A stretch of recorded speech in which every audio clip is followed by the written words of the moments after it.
Eh ben, bonjour YouTube, bonne matinée, bon après-midi, bonne soirée, quel que soit le moment où vous regardez cette vidéo.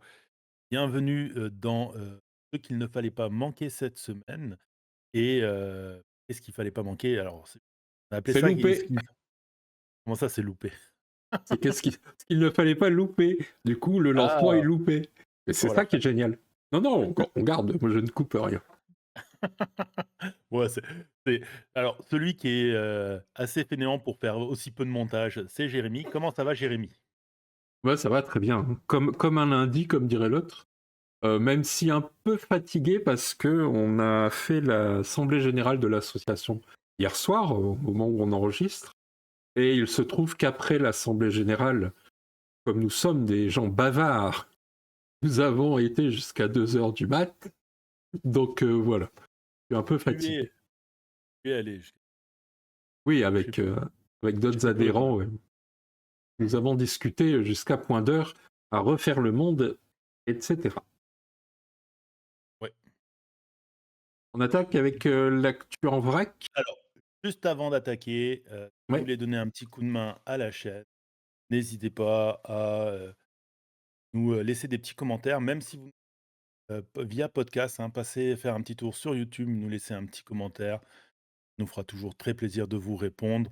Et surtout, on va commencer à le dire parce que c'est quelque chose qu'on avait mis de côté et on se rend compte que bah, potentiellement, ça pourrait nous aider d'en parler un petit peu plus. Surtout, n'hésitez pas à partager les vidéos de la chaîne, histoire de convertir le plus de monde à la secte, Punchboard. Une secte, qui, ne gagne pas d'argent. Pour dire à quel point on est de mauvais entrepreneurs. pas assez. Donc on a fait une belle année, mais pas. Oui, c'est vrai. Non, tu raison. Mais oui, oui. Abonnez-vous. Bienvenue dans la secte. Actu en Vas-y. vrac. Oui, tu veux qu'on commence avec, nos amis de chez Asmodée? Allez. Allez, le jeu, Moon Colony, Blood Dash de, Donald Vaccarino, qui est le papa, de Dominion. Il est sorti il y a un petit moment, hein. On avait d'ailleurs fait j'avais fait une légère, revue sur la chaîne, dans quel épisode? Si Jérémy retrouve le lien, il vous le mettra dans la description. Et j'avais dit à l'époque qu'il semblerait que je avait du mal à trouver un un partenaire d'édition pour la localisation en France. Bon, ben, finalement, il y a eu un partenariat avec, Asmodée. Donc le jeu devrait arriver. Je crois qu'il est annoncé, je ne vais pas dire de bêtises, je pense qu'il est pour le premier trimestre de 2026. Et j'ai vu que potentiellement, il pourrait y avoir des copies, quelque part à Cannes. Alors je ne sais plus où j'ai vu ça, ça traînait sur, je crois sur Facebook. Mais ne tenez pas, ce que j'ai dit pour parole de vérité, vérifiez toujours les informations. Non, si moi je voulais en faire une news, c'est parce que, j'ai remarqué, que quand le jeu a subi sa localisation, il a aussi, subi une petite, révision, de la couverture. Et à l'époque où moi j'avais fait la revue, j'avais justement souligné, le travail de l'illustrateur que je trouvais fantastique, hein, parce qu'on a vraiment ce côté SF, des, années, 80, dans toute sa splendeur. Et en plus, on avait une couverture qui nous vendait du rêve, qui n'était pas dans le jeu après. Parce qu'en fait, le jeu, on se rend compte assez rapidement que ce que l'on va vivre, c'est l'horreur. Pour ceux qui, n'ont pas vu la petite revue qu'on avait fait ou qui n'ont jamais entendu, en fait, jamais entendu, parler de colonie. C'est un jeu dans lequel, vous allez tenter de construire votre colonie, sur la Lune, mais au fur et à mesure que vous la construisez, il y a un deck événement qui va venir détruire vos bâtiments. Et dès qu'un joueur n'a plus de colons, il a perdu. Et on regarde le joueur qui est parmi ceux qui restent, qui est parmi les survivants, je devrais plutôt dire. Celui qui a le plus de Ouais. colons, c'est lui qui va remporter la partie. Donc on est sur un jeu de Ce qui est un peu un problème, construction-déconstruction. non? Si Excuse-moi, Non, je disais, c'est un peu un problème si t'as plus de colons dans ta lune. Bref, bref. Ouh là là, tu en forme toi. On sent que tu t'es couché à 2 heures du mat. Bon, Excusez-moi, bah, n'hésitez excusez-moi. pas en commentaire à évaluer cette blague de Jérémy et à dire ce que vous en pensez. Bon, tu me diras, j'en ai fait des pires. Mais voilà, c'est ce qui était intéressant, c'est que justement, tu avais un petit peu ce côté, humour que tu peux retrouver notamment, par exemple, dans l'univers de Fallout. Parce que, sur la couverture, on te vend des robots fabuleux, alors qu'en fait, la plupart des robots sont des robots meurtriers. En plus, tu sais, il a vraiment le design de ce mixeur qui était très populaire à une Mmh. époque, là, le mixeur, KitchenAid, quand même dans les 100 € quelque chose comme ça, tu vois? On te dit que tu vas avoir une amazing city alors qu'en fait, ta ville passe son temps à se faire détruire puisque chaque bâtiment que tu poses, c'est surtout une réserve de colons que tu vas pouvoir sacrifier. Il va falloir sacrifier des et le devant un panorama magnifique dont, en fait, tu vas te rendre compte que le panorama, tout ce que tu verras, c'est ta survie. Le vraiment juste pour l'ambiance, il faut que vous jouiez à ce jeu, c'est vraiment, petite pépite et surtout, les jeux, de cartes, c'est quelque chose que maîtrise assez bien, monsieur Donald. Je pense que d'ailleurs quand on avait fait la vidéo, je crois que c'était le moment où Simon était passé nous faire un petit coucou, que lui-même avait dit ô combien il aimait. D'ailleurs, je crois qu'il y a une vidéo sur le passe-temps qui parle de ce jeu et Ouais. qui, exprime tout l'amour que Simon a pour ce bon et ben, en passant chez Asmodée, si tu veux bien montrer la petite couverture, vous allez remarquer qu'il y a deux trois petites choses qui ont disparu. Hem, hop, déjà, on n'a plus les fabuleux robots, la ville, extraordinaire et le très beau, panorama. À la place, on a jusque là, tout va bien. Alors effectivement, c'est une référence qui colle bien à l'ambiance du jeu. Toi, tu avais dit à l'époque que ça te faisait et effectivement, ça fait penser à l'intro du chef-d'œuvre qui est N. Mais tu vois, tout le côté, ambiance, humour noir qu'il y avait, sur la couverture, en anglais a complètement disparu. C'est-à-dire que moi, c'est un truc que m'a un peu perturbé. Je me suis dit: «Mais qu'est-ce qui se passe? Pourquoi ne pas avoir laissé, le ces petites indications?» Tu vois? Je trouve que la phrase est chouette, mais tu sais, c'est une phrase qui aurait pu être sur le livret de couverture, je veux dire le livret des règles, excuse-moi, ou autre chose. Tu étais pas obligé de le mettre sur la couverture du jeu. Tu aurais pu laisser les lettrages de la couverture d'origine parce que ça fait vraiment ces espèces de dépliants qui étaient vendus à une époque, tu sais, pour des voyages ou des croisières. Sauf que là, on te vendait une croisière sur la lune et en plus, je sais plus exactement, ce qui est écrit en lettrage blanc. Je sais qu'on l'avait grossi à un moment donné. Et comment faire prospérer votre colonie lunaire? Ouais. Voilà, c'est comme si d'un seul coup, en plus, faut qu'on t'indique, ce qu'il y a dans le jeu, comme si les joueurs allaient, ne pas comprendre, l'humour de la couverture et n'allaient pas comprendre de quel type de jeu c'était. Alors, je sais que tu vas me répondre: «Oui, mais c'est parce que potentiellement ils, voulaient, viser un public plus large». Je peux le comprendre. Et je crois que les gens sont foncièrement pas bêtes et que les vendeurs sont des gens intelligents qui, savent faire ce boulot-là. Je pense que c'est pas obligé d'être sur la couverture, à part bien sûr si tu comptes envoyer le jeu dans des supermarchés, là où il y aura personne pour conseiller. Parce que à la Fnac maintenant, même si tu poses la question, il y a des gens dans les rayons qui peuvent t'indiquer et tout ça. Mais, je crois que même en grande distribution, un tel jeu, avec la couverture originale, pouvait très bien passer. Et voilà, il semblerait que experts d'Asmodée ont jugé que, l'humour noir en France, ça risquait de pas passer. Quand même une culture de l'humour noir qui est là. Oui, On a même, des humoristes. Vas-y, vas-y. oui, non, mais même, je pense pas de toute façon que c'est un jeu qui pourra atteindre, enfin qui dépassera, forcément le circuit boutique, classique. Mais surtout, bah, en fait, c'est même pas une question d'humour noir, c'est une question de référentiel. Et Oui, en fait, le référentiel, je pense qu'on l'a tous parce que on est nourri aux séries, américaines. Donc on les a, hein, typiquement, c'est plein plein de séries depuis les années 70 et même en ce mmh, moment avec, l'explosion de Fallout, on est, même quelqu'un qui n'a pas joué au jeu Fallout a le référentiel maintenant, puisque la série est un succès. Donc oui, je disais, mais même les tu regardes le oui, lettrage du nom oui, du jeu, tu as quelque chose, tu sais, que tu pouvais retrouver sur les affiches de films de l'époque, oui, qui a c'est été ça. réutilisé notamment, tu sais, dans la série, j'aime beaucoup cette série sur Apple TV là, la dystopie, où ça se passe sur la Lune entre l'URSS et les États-Unis. Oui, j'ai plus le titre en tête. Bah, bravo! Mais ouais, voilà, tu sais, en plus, c'est vraiment un lettrage qui est là sur la couverture, française, ce lettrage qui est quand même assez connu, qui tu as tout le monde a la référence, bah, il est tout de suite plus petit, en moins de place. Non, c'est assez particulier d'avoir, refait tout ça et c'est un petit peu dommage. Alors, c'est Asmodée, ils ont le droit de faire, ce qu'ils veulent sur la localisation, surtout ça dépend des ententes qu'ils ont avec Rio Grande.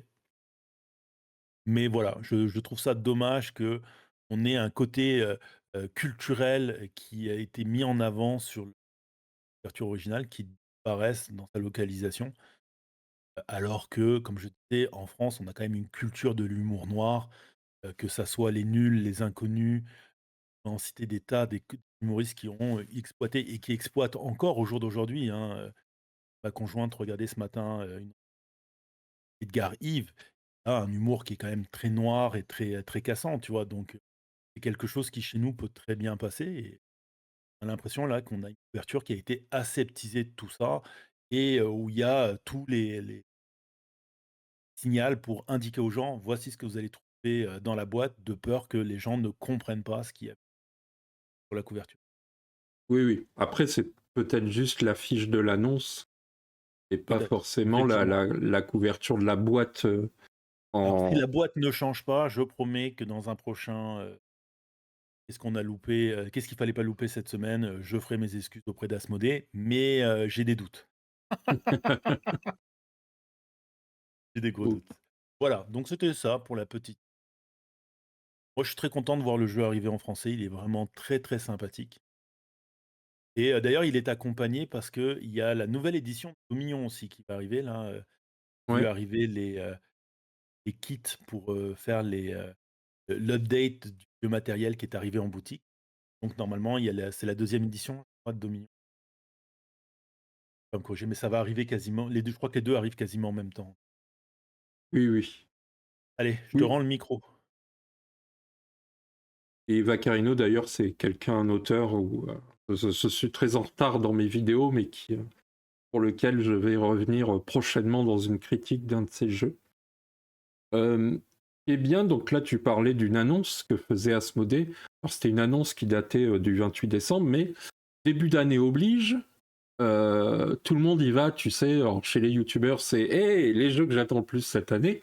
Mais chez les éditeurs, c'est aussi le moment où ils profitent pour annoncer le line-up de l'année, etc. Donc, il y a eu pas mal d'annonces. On va en traiter pas beaucoup, mais il y en a quelques-unes que j'ai trouvées assez marquantes. Hop, je vais vous montrer ça. C'est l'annonce de Cosmos, qui a annoncé ça sur son compte Instagram, avec une nouvelle version de The Crew Journey of the End of the Earth, avec une vidéo d'ailleurs, hein, une vidéo un peu à l'américaine, je sais pas si on peut la voir. Peut-être que je vais pas mettre le son, je vais mettre un peu de son. La traduction, c'est, «Voyage au centre de la terre», c'est ça? Ouais, Et il réexploite la licence de Voyage au centre de la terre. pardon, on t'entend pas.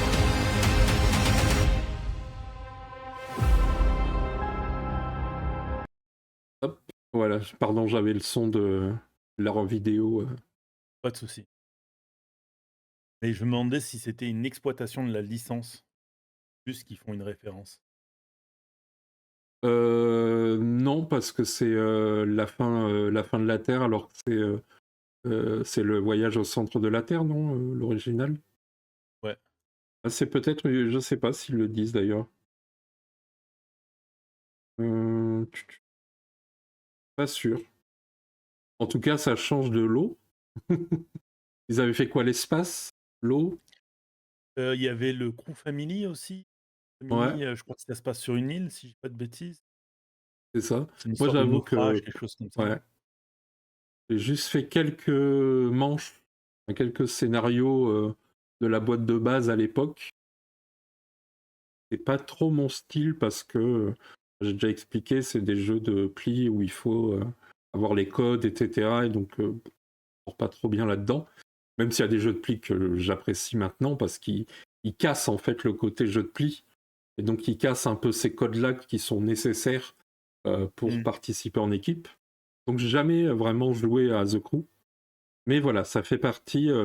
Une fois de plus, on sent qu'on est passé dans l'ère de l'exploitation de la licence pour des tas de raisons. D'abord parce que ça rassure le grand public. Quand tu dis The Crew, les gens qui ont aimé, qui ont fait peut-être plusieurs boîtes, bah, tout de suite ça va leur parler. Et surtout, ça permet de faire de la communication aussi, sur toute la Mmh. gamme. Et je pense qu'on a besoin d'effets de gamme parce qu'on le voit, hein, les grandes sagas, il n'y a rien qui sort aujourd'hui. Tu sais, il y a une époque où tu faisais un film, Mmh. c'est typiquement, tu vois, Retour vers le futur, hein, ça a toujours été expliqué comme ça. C'est que la fin de Retour vers le futur, le premier épisode, c'était juste pour se moquer, c'était une blague. Il n'y avait pas de suite qui était prévue, ni annoncée, ni rien, quoi. Le Mmh. succès aidant, on fait des suites.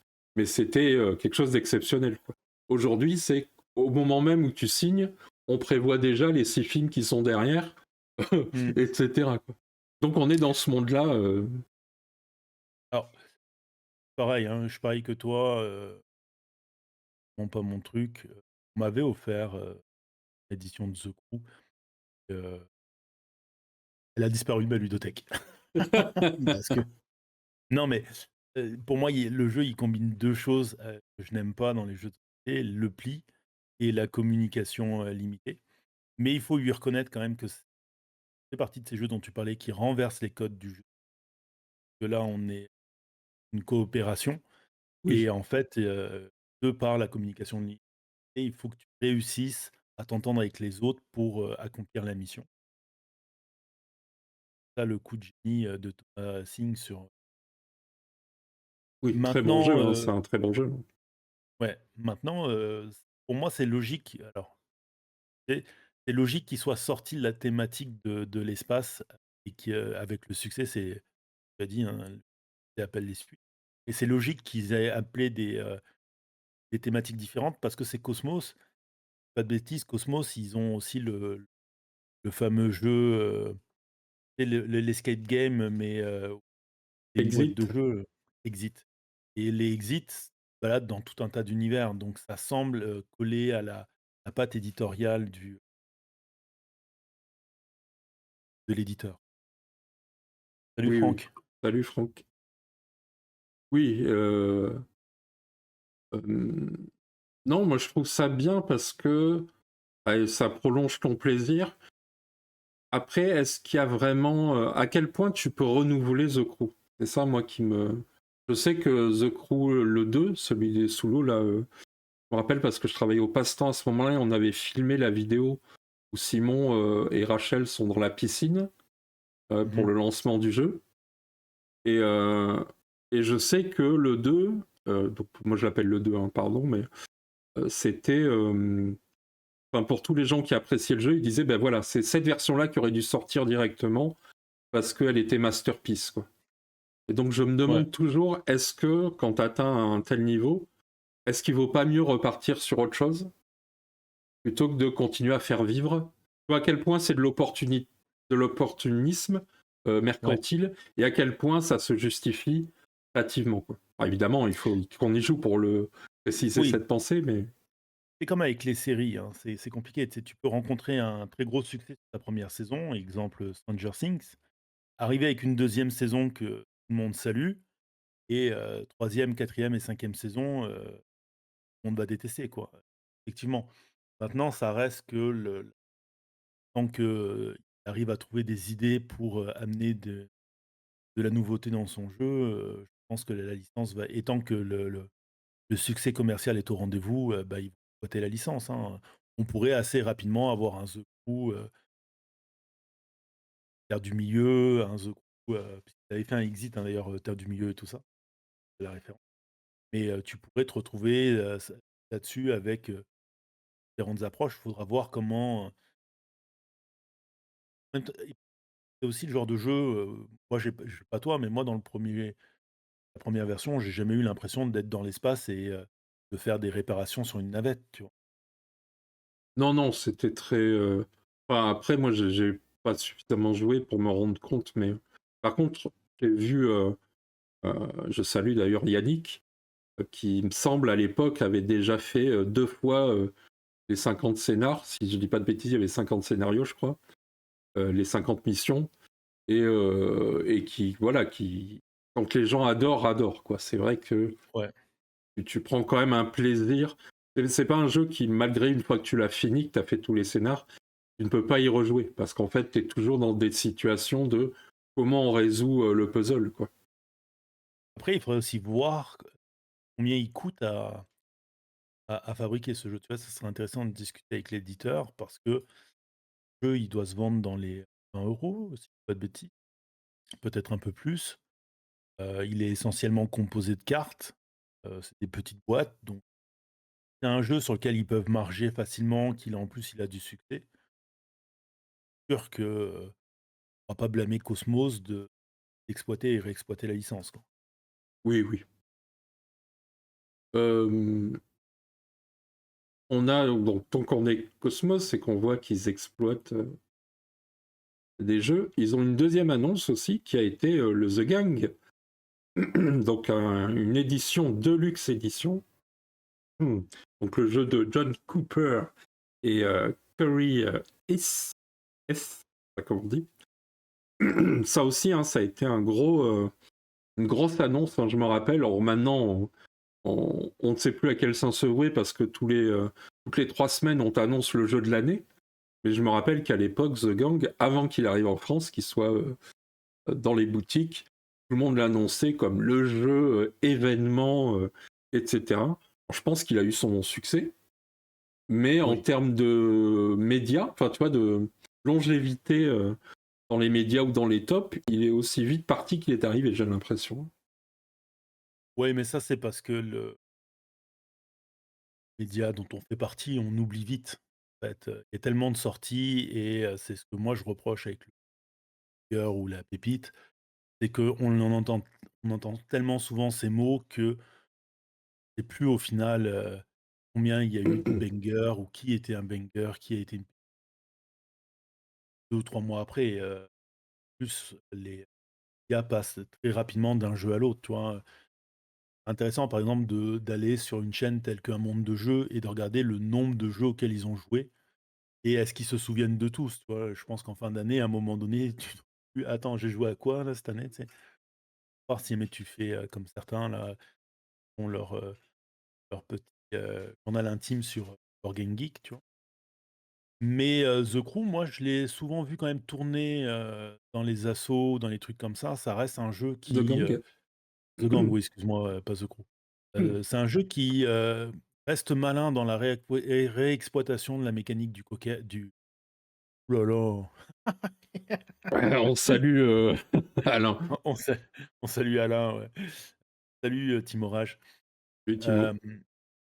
Hem, ça reste qu'il est malin dans la façon dont il réexploite la mécanique du poker et je trouve qu'en communication limitée, c'est super simple ce qu'il propose, mais c'est pour moi, c'est là où, en termes de communication limitée, c'est la communication la moins dérangeante. C'est là où moi, c'est peut-être le jeu avec ce type de mécanique que j'apprécie le plus, même si je suis pas le plus grand des adeptes de Gang, ça reste que c'est un des rares jeux à communication limitée que si tu me poses une partie, je vais pas te dire non. En fait, c'est quasiment de l'estimation, c'est ça qui est drôle, tu vois? Maintenant, la question, c'est édition de luxe, qu'est-ce qu'ils vont mettre de luxe dedans? Parce que la version de base, si je dis pas de bêtises, c'est déjà des jetons de poker. C'est quoi là? C'est des jetons de poker qui vont briller, En les cartes vont être céramique, ouais. foil et Ouais, c'est un peu ça. Les cartes sont de qualité casino. Euh, Il y a les après mini-extensions aussi qu'ils ont rajoutées.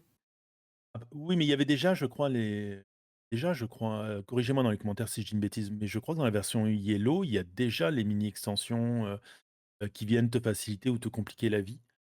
Hem le maintenant aussi, tu sais, quand on parlait des médias, il a quand même disparu assez rapidement des médias francophones. Peut-être que c'est pas le cas sur les médias anglophones, tu vois? Peut-être que, Ah oui, heu, oui. je peut-être Mais qu'il est dans bon, le top de là-bas, plusieurs d'entre c'est. eux, tu vois?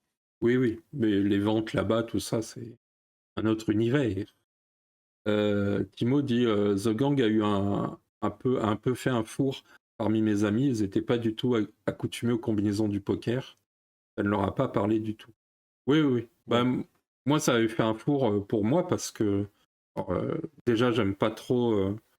Euh, pas- Ça n'a pas fonctionné, en fait, c'est ça, mécaniquement, j'entends. On s'est Oui. retrouvé dans des situations où l'effet. Euh,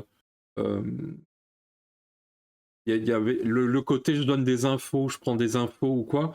On s'est retrouvé, bah en fait non, dès le début tu sais quelle paire tu as, tu touches rien à la rivière. Et donc en fait, finalité, t'as pas bougé de ton statut de dernier, par exemple. Et donc du coup, bah tu Mm. t'amuses pas parce que tu ne fais rien, tu peux être dernier. Il ne se passe rien, à aucun moment t'as un retournement, t'as un effet waouh ou Ouais. une évolution dans ton jeu qui te fait ah là il faut que je donne une info différente, que je fasse comprendre et les autres aussi. Donc pour moi ça s'est plus passé comme ça sur mes quelques parties que j'ai faites, qui m'ont pas Mais donné envie du tout d'explorer ouais. plus loin le jeu, quoi. Et alors, c'est son défaut, c'est le fait que c'est un jeu qui mise un peu comme il s'appelait ce jeu avec le lapin là, sur Virtua The Mine. C'est un jeu Mm. qui mise beaucoup sur l'expérience. C'est-à-dire que le fun que tu vas avoir, c'est pas dans les coups que tu vas avoir réalisés. C'est plus dans ce qui se passe autour de la table. Et effectivement, quand il se passe rien ou quand ça se passe pas bien, ce genre de jeu en pâlit très très vite. Ouais. Alors c'est peut-être pour ça que moi j'en ai une évaluation qui est positive, alors que il y a rien dans ce jeu que tu sais, le poker, c'est pas vraiment un jeu de pli, mais c'est pas mon truc non plus, tu vois. Mais ça passe parce que je pense que c'est plus dû à la table avec laquelle j'ai joué à ce jeu qu'avec le reste, quoi. Ouais, ouais. Et donc là aussi, ils disent qu'il y a l'extension pour jouer jusqu'à 10 joueurs aussi. Oula. Ok. Voilà. Donc ça, c'est la The Gang Deluxe aussi dans les annonces. Et on sent voilà, que Cosmos, ils sont très bien partis pour exploiter à fond les licences, mais on verra que c'est pas Oui, les mais seuls. je pense que ça va faire plaisir à Yellow, hein, parce qu'ils n'ont pas hésité une seconde à sortir la fameuse box Narak, Oui, euh, 80 € pour une big box, et je crois qu'il y a 2 plateaux dedans et avec peu de, de nouveaux stocks, mais je crois qu'il y a aussi 2 nouveaux explorateurs, je ne l'ai même pas acheté. J'ai 20 € pour une boîte vide. Mais voilà, c'est tout mon point de vue, vous êtes achètants. Mais je pense que Yellow, ils vont parler. oui, oui. Pareil dans les annonces je sais pas si c'est une grosse nouveauté, mais c'est sorti aux États-Unis. Il y a encore un nouveau jeu The Sims de chez nos amis Goliath. On avait un The Sims The Board Games qui était sorti en 2025, hein, l'année dernière. Oui. Mhm. Bah là, ça y est, ils annoncent le deuxième. Donc l'autre, c'était plutôt un jeu de plateau, un petit jeu j'allais dire de gestion, c'est pas vraiment le bon terme, mais un jeu où tu gérais quand même voilà, tes personnages, etc. Là, pour le coup, on est sur du jeu d'ambiance. Il s'appelle Yago Boogie. Et de ce que j'ai compris du jeu, tu vas avoir des cartes avec des onomatopées. Salut GameStef. Le but, ça va être de trouver, donc d'annoncer tes syllabes. Donc Yago Boogie, Yago Boogie. Et si tu as quelqu'un qui a exactement les mêmes syllabes que toi dans ces cartes, Ouais. à ce moment-là, vous entrez en négociation ensemble pour récupérer, vous partagez vos cartes et vous partagez pardon l'argent je sais plus comment ça s'appelle l'argent des Sims. Ouais. Mais voilà quoi. Le flouze. Le flouze, voilà. Vous partagez le flouze entre vous, etc. Quoi. Et évidemment, celui qui a le plus de flouze à la fin a gagné. Voilà. Ouais. On se demande qu'il y a beaucoup d'heures sur site. Ouais, ouais. C'est pourquoi ils font référence avec ces syllabes. Noche les nanas. Ouais, c'est ça. C'est clairement le langage des Sims. Ils ne voulaient. Alors, passer une vidéo où quand même ils avaient essayé de créer une forme de langage, tu vois. Dans certaines situations, ils vont dire certaines choses, quoi. et c'était, onomatopée, esque comme, donc c'était rigolo, quoi. Ouais, ouais. Nana. Moi aussi, j'avais été jusqu'au Sims 2 et après j'ai Alors est-ce lâché. je sais pas ce qu'elle vaut au jour de alors j'ai vu que ça existe encore, Sims Oui. et tout ça, ça existe en version mais je connais pas la puissance de cette licence aujourd'hui. J'ai un peu Bah, l'impression, moi, que la licence, elle a pris du plomb dans l'aile après, si peut-être une erreur de ma part, tu vois? alors, je sais pas si elle est moins populaire. En tout cas, je sais qu'elle a vraiment une grosse communauté très active. Et notamment, moi, je regarde alors, très rarement, hein, mais ça m'arrive de regarder des streams de Ultia, donc une des plus grosses streameuses françaises, qui elle joue aux Sims, etc. Et même aux Z-Event, elle avait fait d'ailleurs des événements sur les Sims, etc., avec des défis. Donc il y a quand même, je pense, encore une belle communauté. Après, est-ce que c'est transformable en jeu de plateau? Je me le demande, parce que, ouais, Alors, est-ce il que... y a un jeu de plateau, pour Oui, moi, est une très bonne simulation des sites et du bonheur. oui, Que tu, grâce à la pose d'ouvriers et des ouvriers qui représentent ton temps, tu arrives à gérer cette construction de vie. Après le jeu de plateau, je l'ai pas testé, le version de Goliath, mais ça m'avait l'air plus et tu vois? oui, Là, je pense que là, ils ont volé la licence Sim, autre chose, tu vois? Yopi, quoi. oui. GameStef nous dit le premier Sims, ça date. Oui, le premier Sims, c'est 2000. Le Sims 2, c'était 2004. Les Sims 3, Ouais. c'est 2009. Et les Sims 4, c'est 2014. Et Et The donc, on Sims? arrive aux 25 ans de 2000, des Sims, quoi. Qui explique cela, pourquoi Goliath sort des jeux. Je pense qu'il y a des accords aussi. Après, Goliath, ça va être plutôt, je pense, supermarché. Là, on est sur un jeu, tu vois, un peu plus ambiance, délire, entre potes ou en famille pour ados. Donc, à voir comment ça s'impose. En tout cas, celui-là me parle plus parce qu'il n'aurait pas été, il s'appellerait pas The Sims, qui pourrait quand même. Enfin, c'est typiquement les mêmes genres de jeux que qu'on voit, tu sais, genre saumon frétillant, ces conneries-là, quoi. C'est pas la première fois que non, c'est exploité comme ça, hein, le Buying, Black là, où je viens de Oui, massacrer le nom du jeu vidéo, mais voilà, ça il a pas pour volonté de reproduire ce que fait le jeu, mais c'est ambiance, rigolo, tu te marres, sûr, je oui, vais avoir oui. des commentaires de personnes qui vont dire: «Non, je suis pas d'accord avec toi». Alors, n'hésitez pas à dire que vous êtes pas d'accord avec moi en commentaire et en même temps partagez cette vidéo pour dire que vous êtes pas d'accord avec moi en commentaire. Oui, oui. D'ailleurs, peut-être si, pour rester un peu dans la même lignée, on va peut-être passer sur Stone Meyer en premier. Donc Stone Meyer a fait, comme toujours, plusieurs posts, toujours très intéressants, évidemment. Il a fait un post sur notamment son line-up de l'année, chose qu'il fait pas souvent. Mais là, voilà, il a fait une vidéo où je vous ai mis la vidéo. Il y a toujours, hein, vous savez, dans la description, les liens avec toutes les sources des sujets qu'on aborde. Et là où c'était intéressant, c'est que d'abord, il a fait quelque chose, on avait déjà traité ça avec ZOP, justement, on en a parlé juste avant, l'éditeur ZOP. On avait traité ça avec un éditeur français dont j'ai oublié le nom, au sujet des copy-press.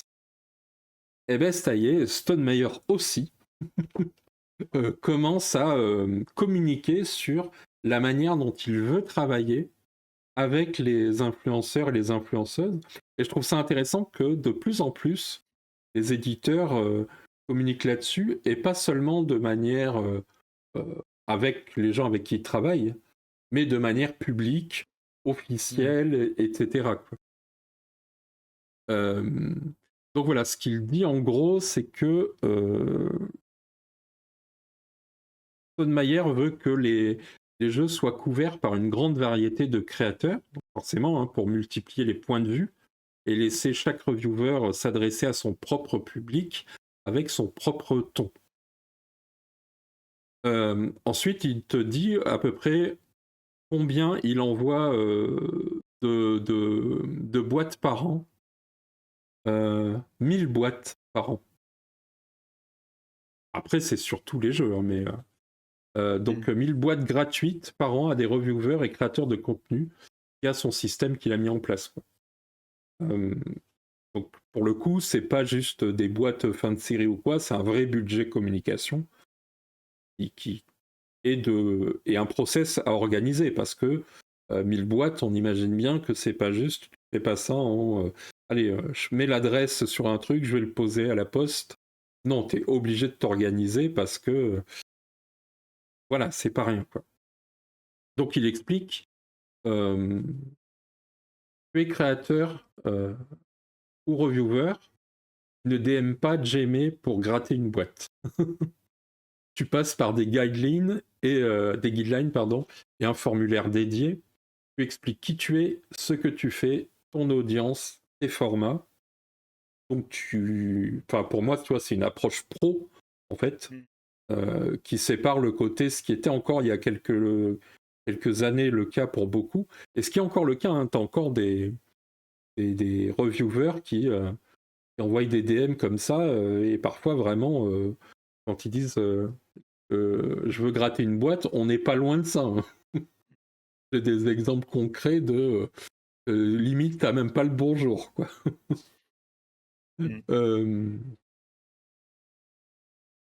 Et ensuite, c'est pas parce que tu as fait tout ce process que tu as une garantie de recevoir quoi que ce soit, quoi. En gros, ce qu'il explique, c'est que tu ne demandes pas une boîte, te rend éligible à la recevoir. C'est pas pareil. Ça, je trouve ça déjà très intéressant. Ça lui permet de garder la maîtrise sur qui reçoit quoi, quand, en fonction des jeux, des langues, des objectifs. Mais une fois de plus, on en revient à de la communication. On n'est pas sur... il garde quand même la maîtrise sur sa communication, à quel moment on va parler de ces jeux, etc., quoi.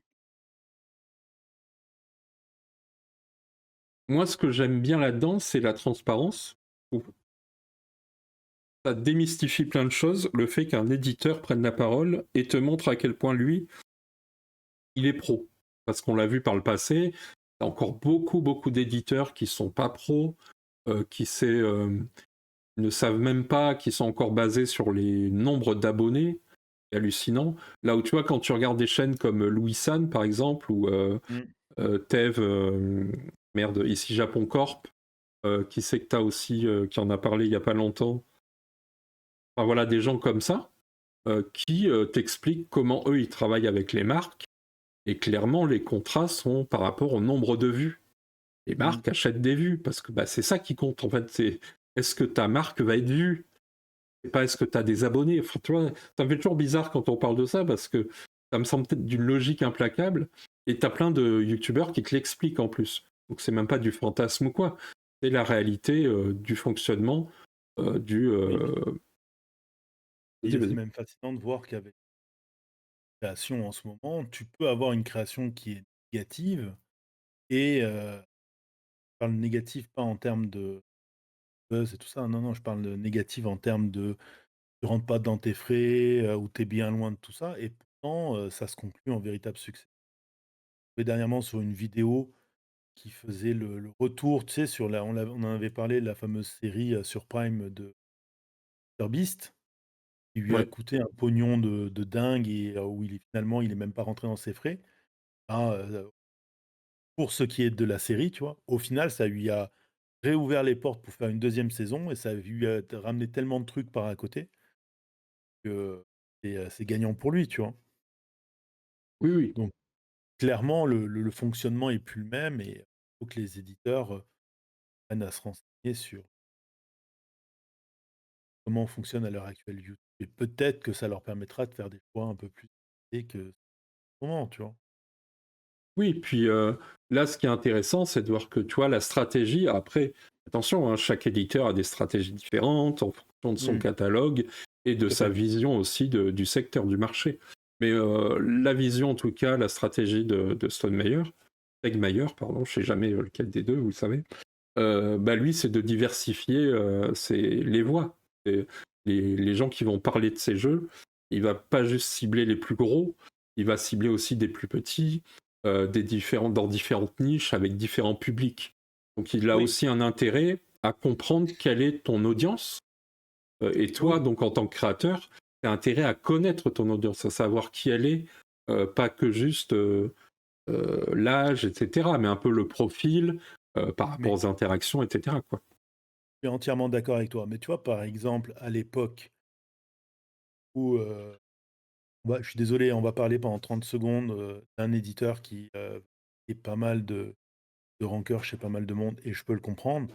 Et par exemple, un des rares bons moves qu'avait fait à l'époque Game, c'est qu'à un moment donné, pour présenter leur jeu et notamment leur jeu d'affrontement, alors le problème c'est qu'ils sont aussi après par la suite allés pour présenter le plateau, mais quand ils font les jeux d'affrontement, à un moment donné, ils vont faire un tour chez, French Wargame Studio.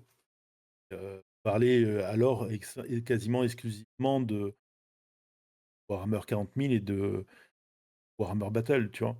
Mais parce que, moi, c'est un move que j'ai jamais compris de la part de plein d'éditeurs qui présentent du jeu d'affrontement et des fois du jeu d'affrontement de figurines, mais qui vont pas sur les chaînes qui font spécialement ça, tu vois?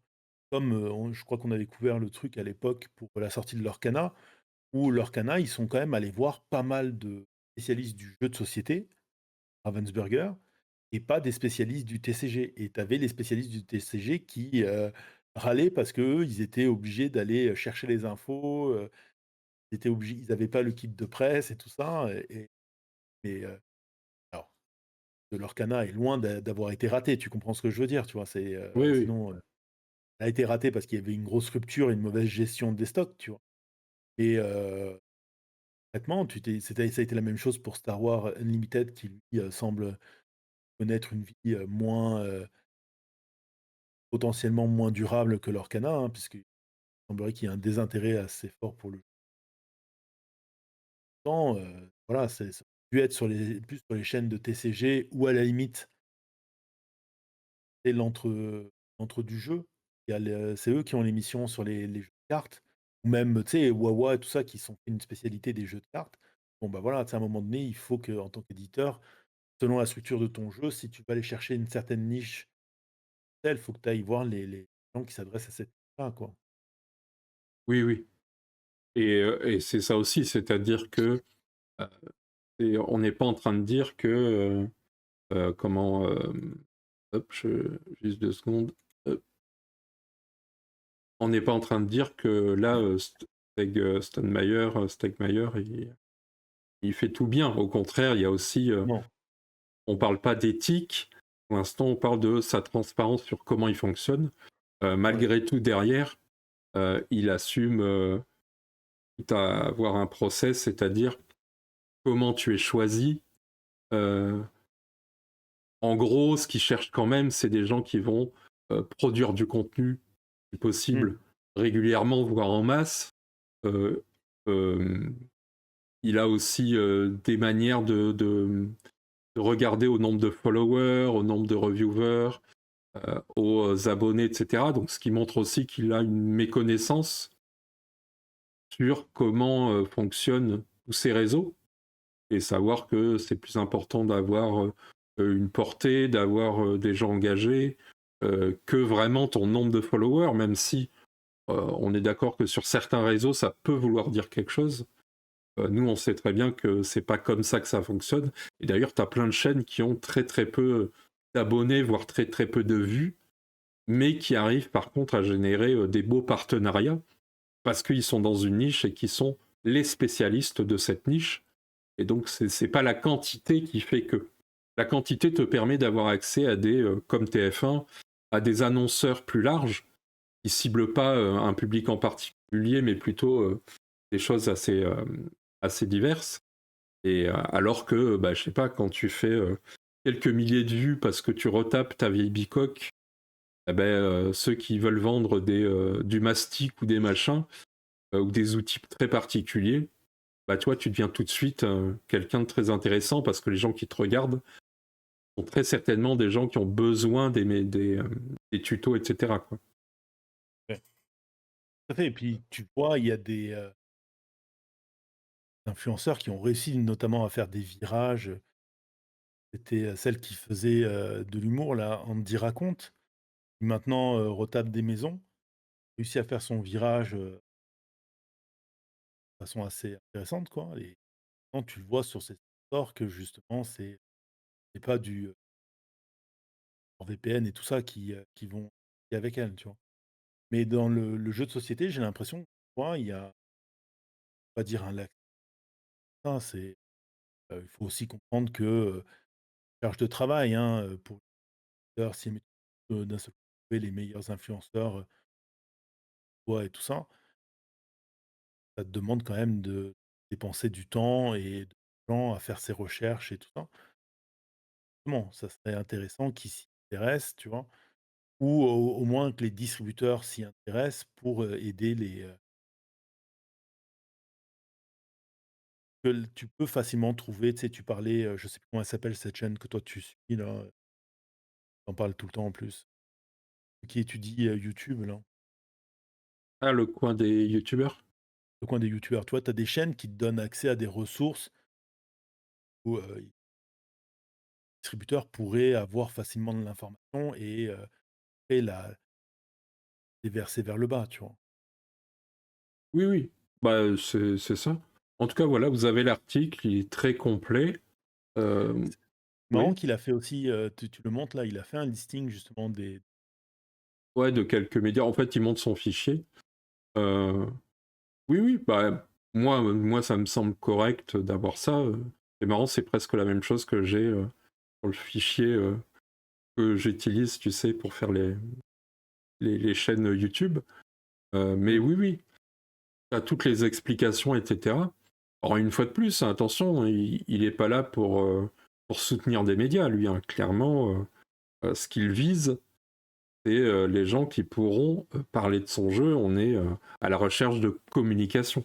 Mais mmh, au moins, c'est annoncé, c'est clair, et, euh, et on a toutes les infos. Donc, ça permet de se faire un avis. Mais il n'a pas fait que ça, puisque l'ami a aussi prévu son line-up. Donc, il a fait une vidéo où il en a parlé. Et c'était plus simple de retrouver. Il y a un article, hop, de ICV2, je sais pas si comment on dit. Donc là voilà, on a une année chargée en licensing, en développement de licence. Donc l'extension, une nouvelle extension pour viticulture qui arrive. mmh. On a donc Euphoria qui va être retapé, si je dis pas de bêtises. On a donc l'extension de Finspan. Donc on sent que le jeu a suffisamment de succès. En tout cas, il veut entretenir le jeu. Il veut pousser ce jeu-là. Moi, j'ai Bah, toujours il l'avait pas. fait aussi, celui avec les dragons là, Wingspan. Ouais, j'ai toujours pas joué moi la version poisson. C'est rigolo. Ouais, ouais. D'ailleurs, ce qui est étonnant, c'est d'avoir mis les dragons au milieu en fait. Il y a un Ah côté où il y a rien qui n'est pas. Enfin, tu vois, c'est un animal mystique. C'est pas un ouais. animal. Enfin, je sais pas comment dire, mais tu vois, c'est pas un. Alors que les poissons, ok, les oiseaux, ok. C'est bizarre, tu vois, d'avoir mis ce truc-là un peu au milieu. Bah, oui, alors je pense que ça a été au milieu, que, peut-être pour relancer la licence ou alors peut-être que ça collait mieux avec la thématique. Mais c'est vrai qu'à ce moment-là, il y avait, thématique d'Heroic Fantasy avait le en poupe. Pan arrive, heu et en plus il, réexploite le confie ça, excusez-moi, exploite était mais il confie ça à l'autrice de Happy Harry, travaille avec Elizabeth, Hargrave pour faire cette é ouais, c'était je pense vraiment que c'est un changement de licence pour de thème pour moi ça m'a paru comme ça, hein, c'est on a mis le thème qui à ce moment-là était le thème à la mode. Donc ensuite, il y aura un second jeu Wingspan dans l'année, donc qui est un standalone. un jeu qui a l'air d'être dans une petite boîte, plus compact, plus condensé, avec des oiseaux qui viennent du monde entier. Je sais pas si c'est le meilleur de toutes les extensions, je sais pas quoi. Une version voyage, quoi. Il y a le site, version 2 joueurs aussi, qui est annoncé, avec l'extension, si je dis pas de bêtises. Une mini-extension pour Origin Story aussi, le fameux jeu de super-héros, le jeu de pli où tu incarnes un super-héros qui développe ses pouvoirs au fur et à mesure qu'il gagne ou qu'il perd des plis. Mm. Et ensuite, il y a la version de Namiji qui arrivera, voilà, dans les, je sais plus, tout ça, c'est en fin d'année. Mm. Ouais, Voilà. ça n'a pas l'air d'être la grosse année, quoi. Oh, quand même, hein, non? En tout cas, Bah, c'est une année où on sent que lui, il fait vivre ses licences, quoi. ouais, voilà, c'est ça que je voulais dire. C'est pas une année avec des.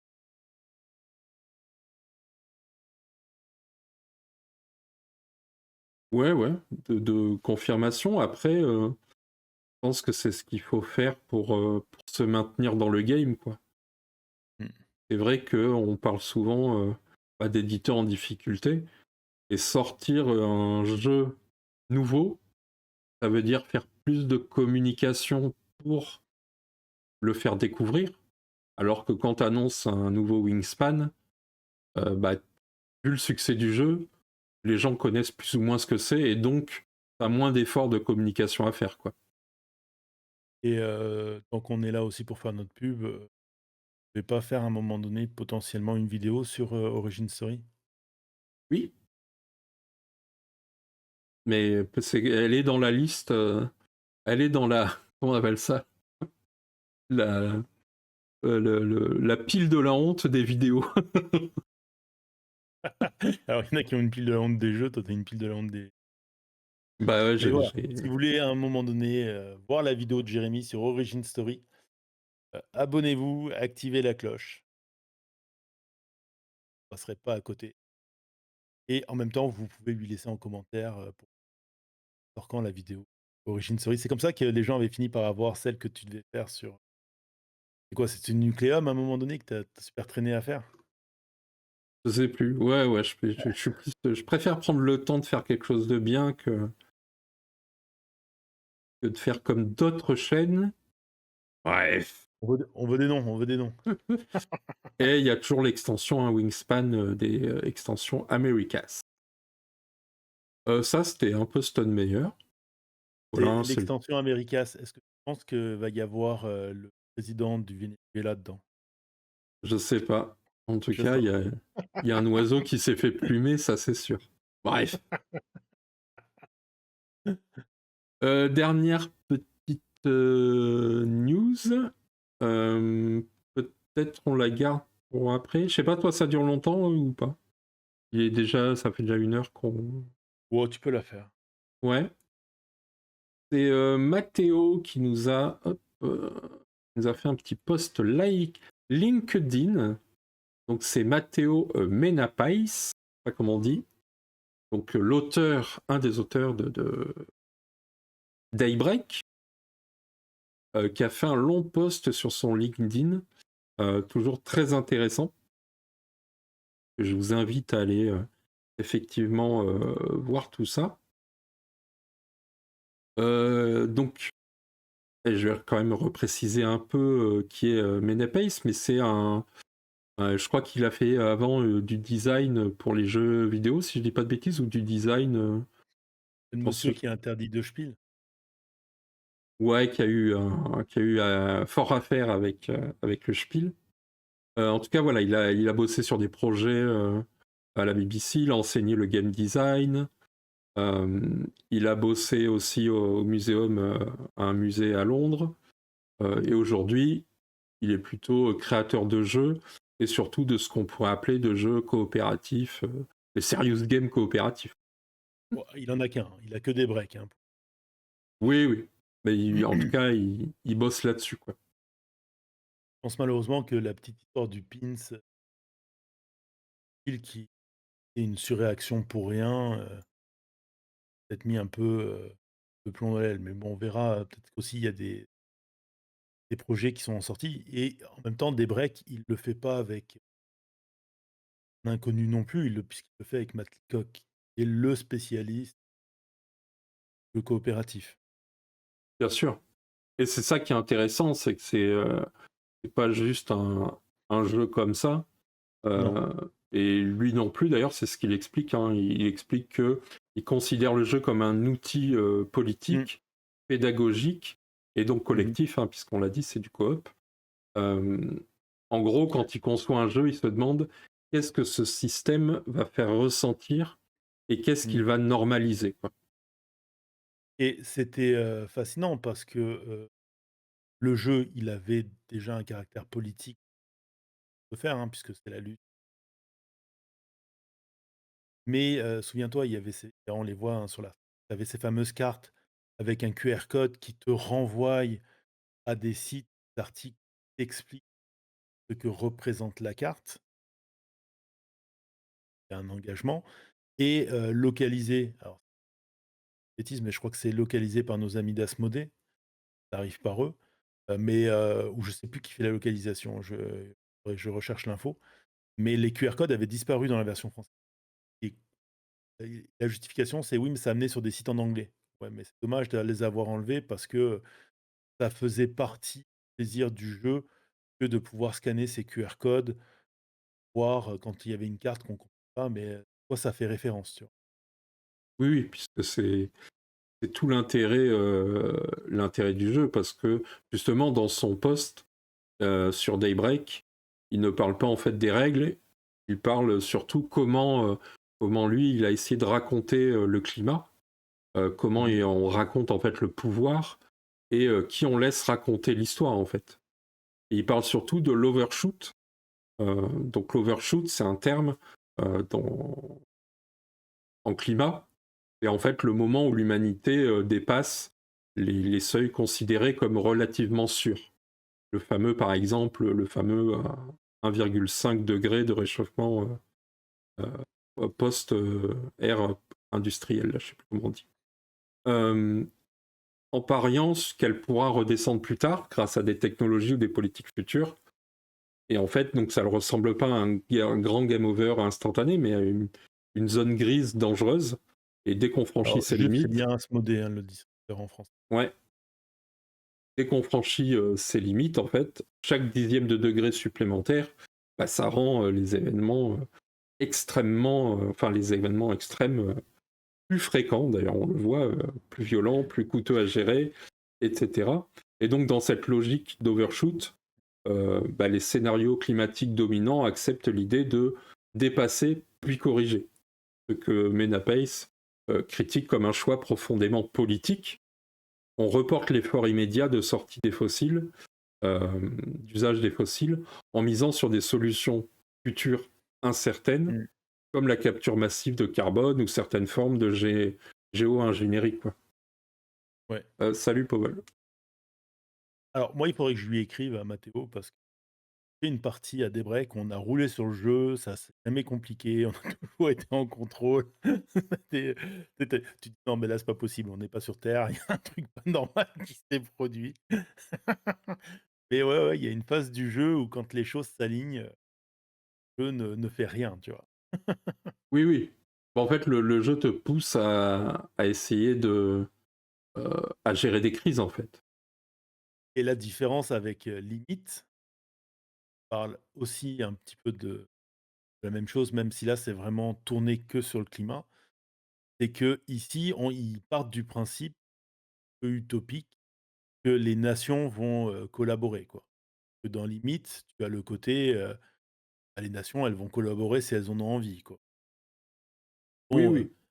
combattre la pollution, que moi je l'ai fait dans des parties, hein. Tu as des cartes où tu peux, encourager les gens à nettoyer la planète, puis juste derrière, tu balances une bombe atomique, tu vois? Tu as un double discours, mais qui ressemble à la politique de certains pays. Oui, oui. Mais ce qui est intéressant, c'est que c'est justement pas le propos de Daybreak. Daybreak te met Oui, dans une situation où tu passes ton temps à gérer les crises, mais à aucun moment tu t'attaques aux causes des émissions. oui. Donc il y a quand même un fond où il te dit, lui il appelle ça une dynamique de déraillement. En fait, le symptôme dévore la mission, quoi.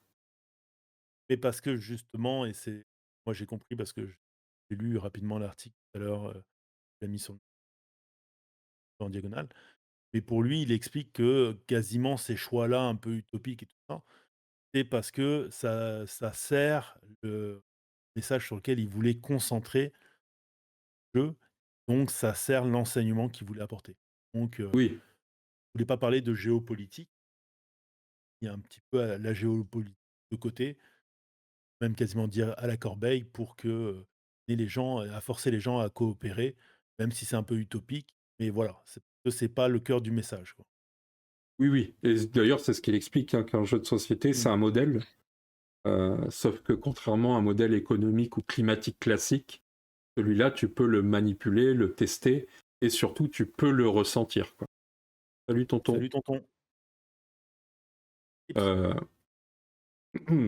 Donc, ce qui est intéressant, c'est que euh, on parlait d'un jeu donc engagé. Tu as Mmh. rappelé ce qui s'est passé lors du Spiel. Et Mmh. donc le Spiel, au moment où le jeu gagne le Spiel.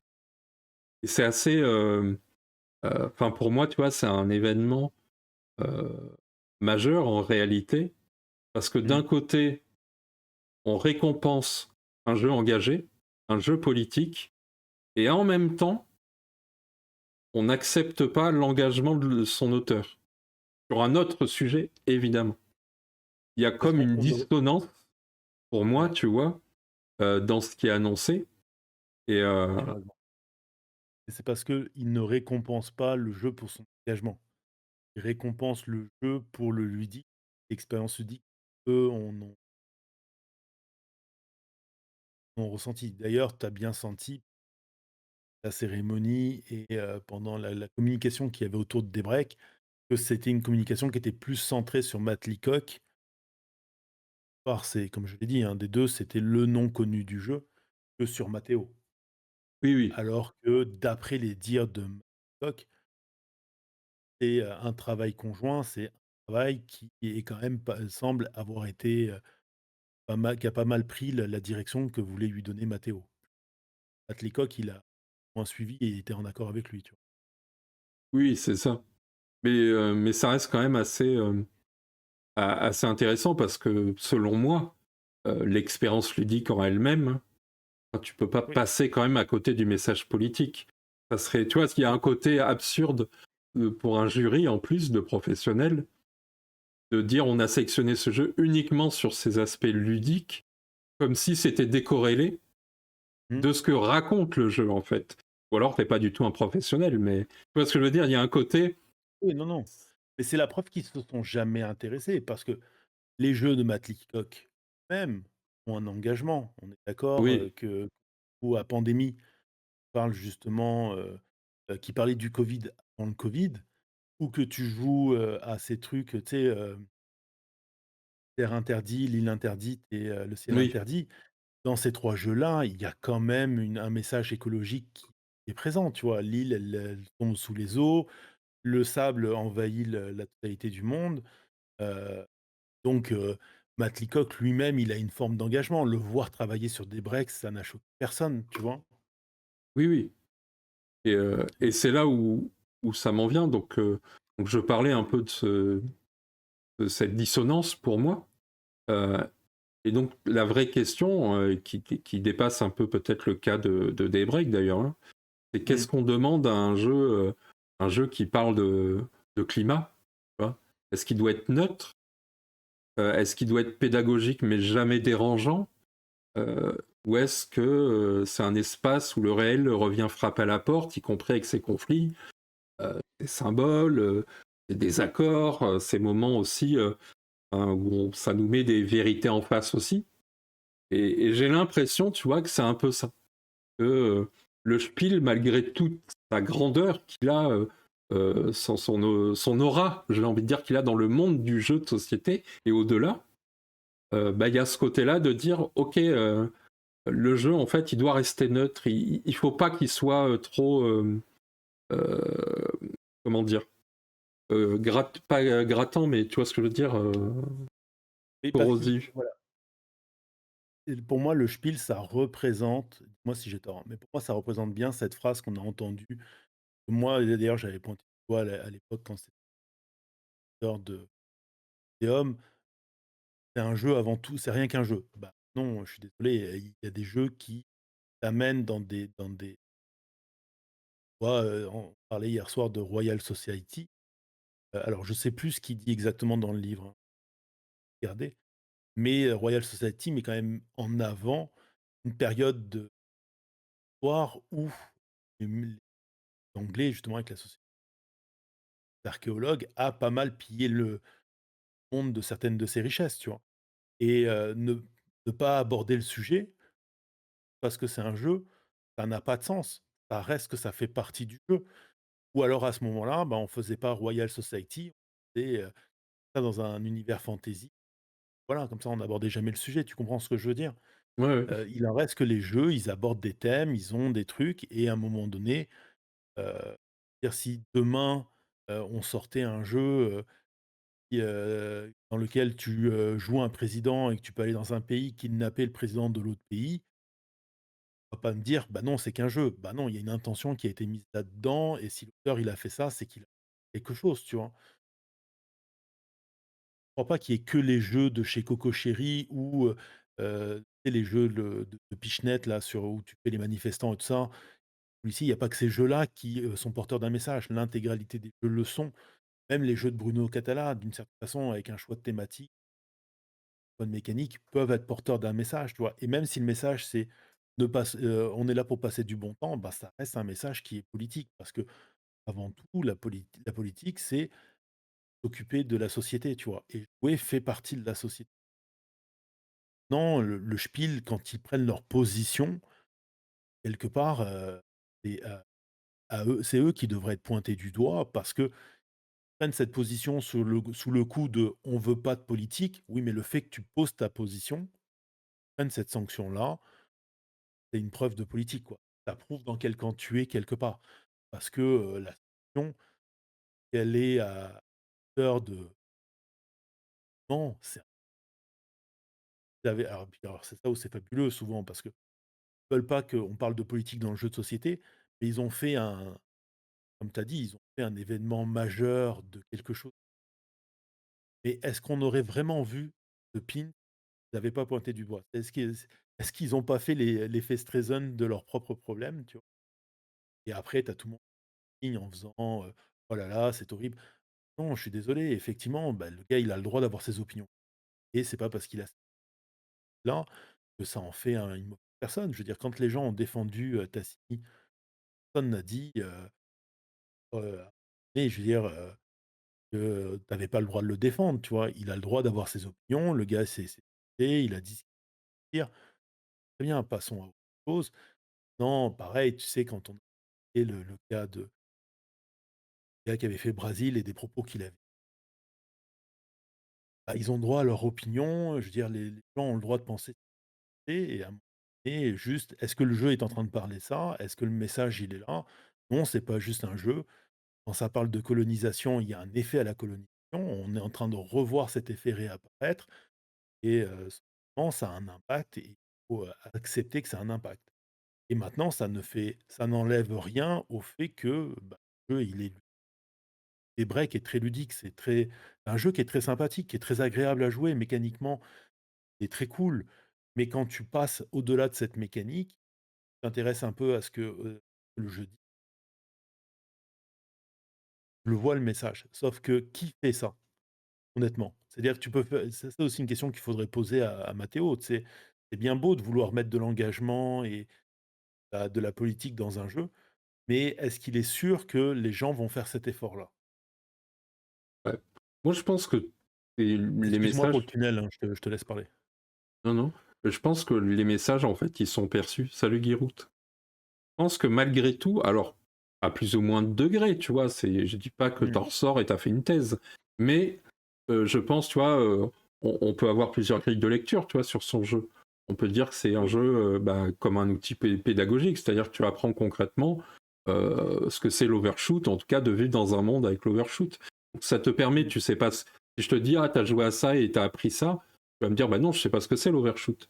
En réalité, intrinsèquement, tu l'as emmagasiné. Ça t'a forcé, en tout cas, c'est rentré dans ta tête. Oui, Peut-être que t'en tireras rien, mais il y a ça. oui, je Ensuite, suis d'accord avec toi. Tu as le mé excuse-moi, je t'en la parole. Tu as le message, tu le reçois, consciemment, tu vois? D'accord avec toi. ouais, Mais qui va faire l'effort? Tu vois, quand tu vois les réactions des gens par rapport à It, ne va pas dans leur lecture gamer. Enfin, c'est assez drôle, tu sais, tu te rends compte que là, le message est mis en avant et les mécaniques sont là pour servir le message encore plus dans des breaks. Et parce que ça ressemble pas à ce qu'ils font habituellement en termes de jeu, tu as des gens qui sont bloqués. Et je comprends qu'ils puissent être bloqués, tu vois. Mais c'est parce que dans limite, il faut que tu fasses l'effort d'aller faire la lecture du message du jeu, comprendre pourquoi il faut que tu penses différemment. Alors que dans des breaks, en fait, des breaks, ils t'accompagnent tranquillement dans sa mécanique. C'est ça que je voulais dire. Mais oui, sinon, bien oui, tu as sûr. entièrement raison, je suis d'accord avec toi. Moi, vas-y, je Et te rends la parole. oui, oui, et puis c'est ok aussi si des gens n'ont pas envie de faire cet effort-là, c'est pas négatif. C'est-à-dire qu'on n'a pas Mmh, tous envie de se mater des documentaires à longueur de journée. Tu vois, il y a des tout à moments fait. où on a envie de se faire un bon, une bonne série, qu'on parlera de d'ailleurs.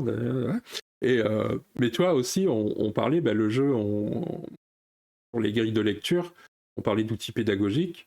On a aussi Mmh, l'objet politique en tant que tel. C'est-à-dire que quand tu choisis des mécaniques, on l'a déjà dit, hein, les mécaniques sont des représentations macro. Tu traduis des choix de modèles, oui. de responsabilités, de solutions, en fait. Quand tu as un thème, par exemple, sur l'environnement, forcément. Et puis enfin, ce que j'avais envie de dire, c'était le jeu comme scène. Là, pour le coup, on sort de l'objet jeu, mais de conflits qu'on pourrait dire symboliques, tu vois, Mmh, dans le sens, tu as des polémiques, tu as le pins, tu as les prix, les festivals. On l'a déjà parlé sur cette chaîne de plusieurs fois, de parfois mmh. des prix qui sont pas donnés parce que c'est pas parce que le jeu est pas bon, mais c'est parce que le jury a des griefs, légitimes ou pas, attention, hein, mais envers les auteurs, peut-être. Enfin, tu vois qu'il y a des choses comme ça qui Mmh. se passent. Et donc, du coup, pour moi, hein, la question que j'ai envie de poser aux gens qui vont regarder cette vidéo, qui auront été jusque-là, jusqu'au bout de nos tunnels, l'un après les autres, j'ai envie de vous poser la question à tout le monde et j'ai pas forcément la réponse, mais pour moi, tout ce que ça raconte, et ce que raconte ce post LinkedIn aussi en creux, c'est en fait qui a le droit de parler et comment. Et ça, c'est intéressant en fait, parce que c'est ce qu'on devrait aussi se questionner quand nous on parle des jeux. Et quand on voit ces polémiques, à la fin, c'est de se dire, oui, mais en fait, qui a le droit de parler? Est-ce que l'auteur, il a le droit quand même de s'exprimer au travers de son jeu? Est-ce qu'il pourrait pas être récompensé aussi pour ça? Ou à l'inverse, est-ce que ces polémiques, parfois, elles sont pas justement des tentatives d'empêcher à ce que le médium soit exploité dans toute sa splendeur? J'irais même un poil plus loin. Je me demande si des fois, on ne devrait pas faire le jeu différemment. C'est-à-dire que trop souvent, je le vois et je sais ta vidéo, c'est-à-dire quand je regardais la vidéo que tu as sortie, ton live de dernier où tu parles du jeu sur les, autochtones, canadiens. Je veux dire, le premier réflexe de beaucoup de joueurs quand ils vont voir ce jeu, c'est: «Est-ce que je vais y prendre du plaisir à y jouer?»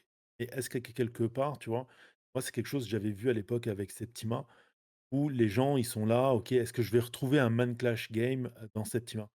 Et en fait, des fois, il faudrait prendre le jeu différemment. C'est, pas: «Est-ce que je vais retrouver un Man Clash ou est-ce que je vais avoir du plaisir?» mais, «Qu'est-ce que le jeu a à me dire et est-ce que ce qu'il me dit est intéressant?» Sauf que je pense qu'à l'heure actuelle, la seule lecture qu'on en fait, et je ne suis pas en train de fustiger ou de pointer du doigt en disant que c'est pas une bonne lecture, pas du tout, hein. Non, il doit y avoir effectivement un caractère qui en fait que hobby.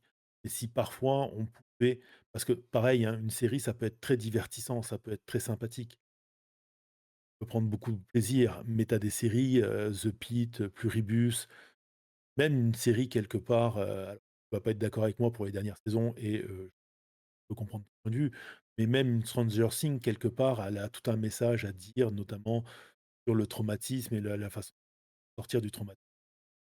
Des fois aussi le plaisir, il devrait pas être là dans l'écoute, surtout si on veut que le jeu de société soit une et culturelle, sur l'écoute de: «Et qu'est-ce que le jeu a à me dire? Et est-ce que quelque part, je prends pas plus de plaisir à ce que le jeu est en train de me raconter que, mécaniquement?»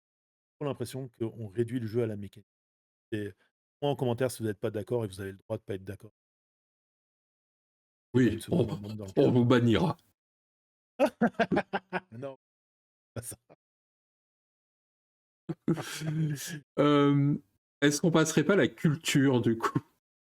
Allons-y. Petite culture, bah, justement on parlait d'écologie, alors pourquoi pas parler, de l'art du recyclage et plus précisément de l'art du recyclage de Matago. Alors Matago en ce moment, c'est un éditeur qui, soulève un petit peu les passions, autant, positivement que négativement, même si j'ai l'impression que des fois dans ce que tu peux lire sur les réseaux sociaux, c'est plutôt négativement. Je sais pas ce qui se passe avec Matago, j'aime pas assez sur les réseaux sociaux pour le comprendre et alors j'ai découvert dernièrement, ce petit jeu qui vient de chez eux et pourquoi on va parler de recyclage. Donc j'ai, fait une petite pause dans ma carrière, professionnelle et je suis allé, travailler en boutique. Eux, ils m'ont accepté et qui sont bien gentils et pendant que j'étais en train de travailler, je suis tombé sur ce produit-là.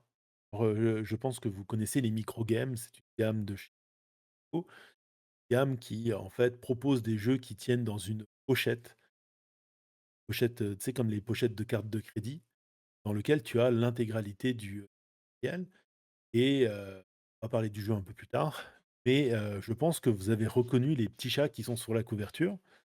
Trop Tu les as mignon. reconnus? Est-ce que tu les as reconnus? Non, mais ils sont trop mignons. Je veux le jeu juste pour ça.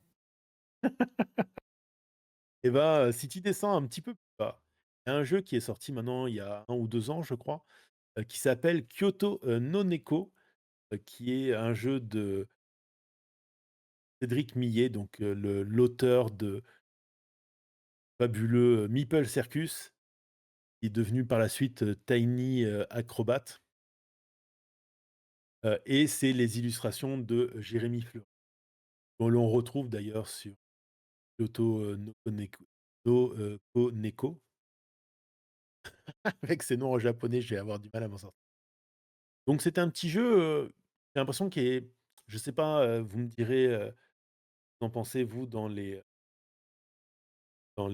commentaires, mais j'ai l'impression que le jeu est quand même, malgré un matériel assez ouf, hein, comme tu peux voir avec les photos, me semble être un petit peu passé sous les radars, et peut-être, on avait fait une partie à l'époque. C'est c'est pas un mauvais jeu, c'est pas un banger ou une pépite ludique, mais un jeu assez agréable à jouer, qui nous propose d'incarner un petit chaton qui va se balader dans les rues de Kyoto, rencontrer des objets et c'est assez classique, différentes, formes de scoring par rapport à ces objets. Tu vas pouvoir, récupérer, de l'expérience et tout ça. Il y a une petite progression, de compétences sur ton, plateau personnel. C'est un jeu assez classique, mais au matériel vraiment, très choupi et avec ces magnifiques petites, figurines et quand on parlait, hein, de luxe tout à l'heure, là ton meeple, c'est carrément une petite figurine. Tu sais, c'est les chats, ils s'appellent ces chats, qui, bougent la patte là pour te porter chance. Tu vois Ah dans oui, les oui, je vois. Et comment ils s'appellent? Séverine, comment les Makineko. oui. Merci Séverine. Ce sont voilà, les Makineko là avec leurs petites pattes, heu, nous. Et donc on voit en fait qu'ils ont recyclé l'illustration de Jérémy Fleury, le jeu là qui fait, Kyoto, no Koneko avec, Kevin Gauvin. C'est pas la première fois qu'ils ont fait ce recyclage, il y en a eu un autre avant, alors qui lui était moins exceptionnel, ça s'appelle Gang of Kyoto, c'est essentiellement un jeu de cartes de, Rudiger Dorn, excuse-moi, et aux illustrations, on a je crois que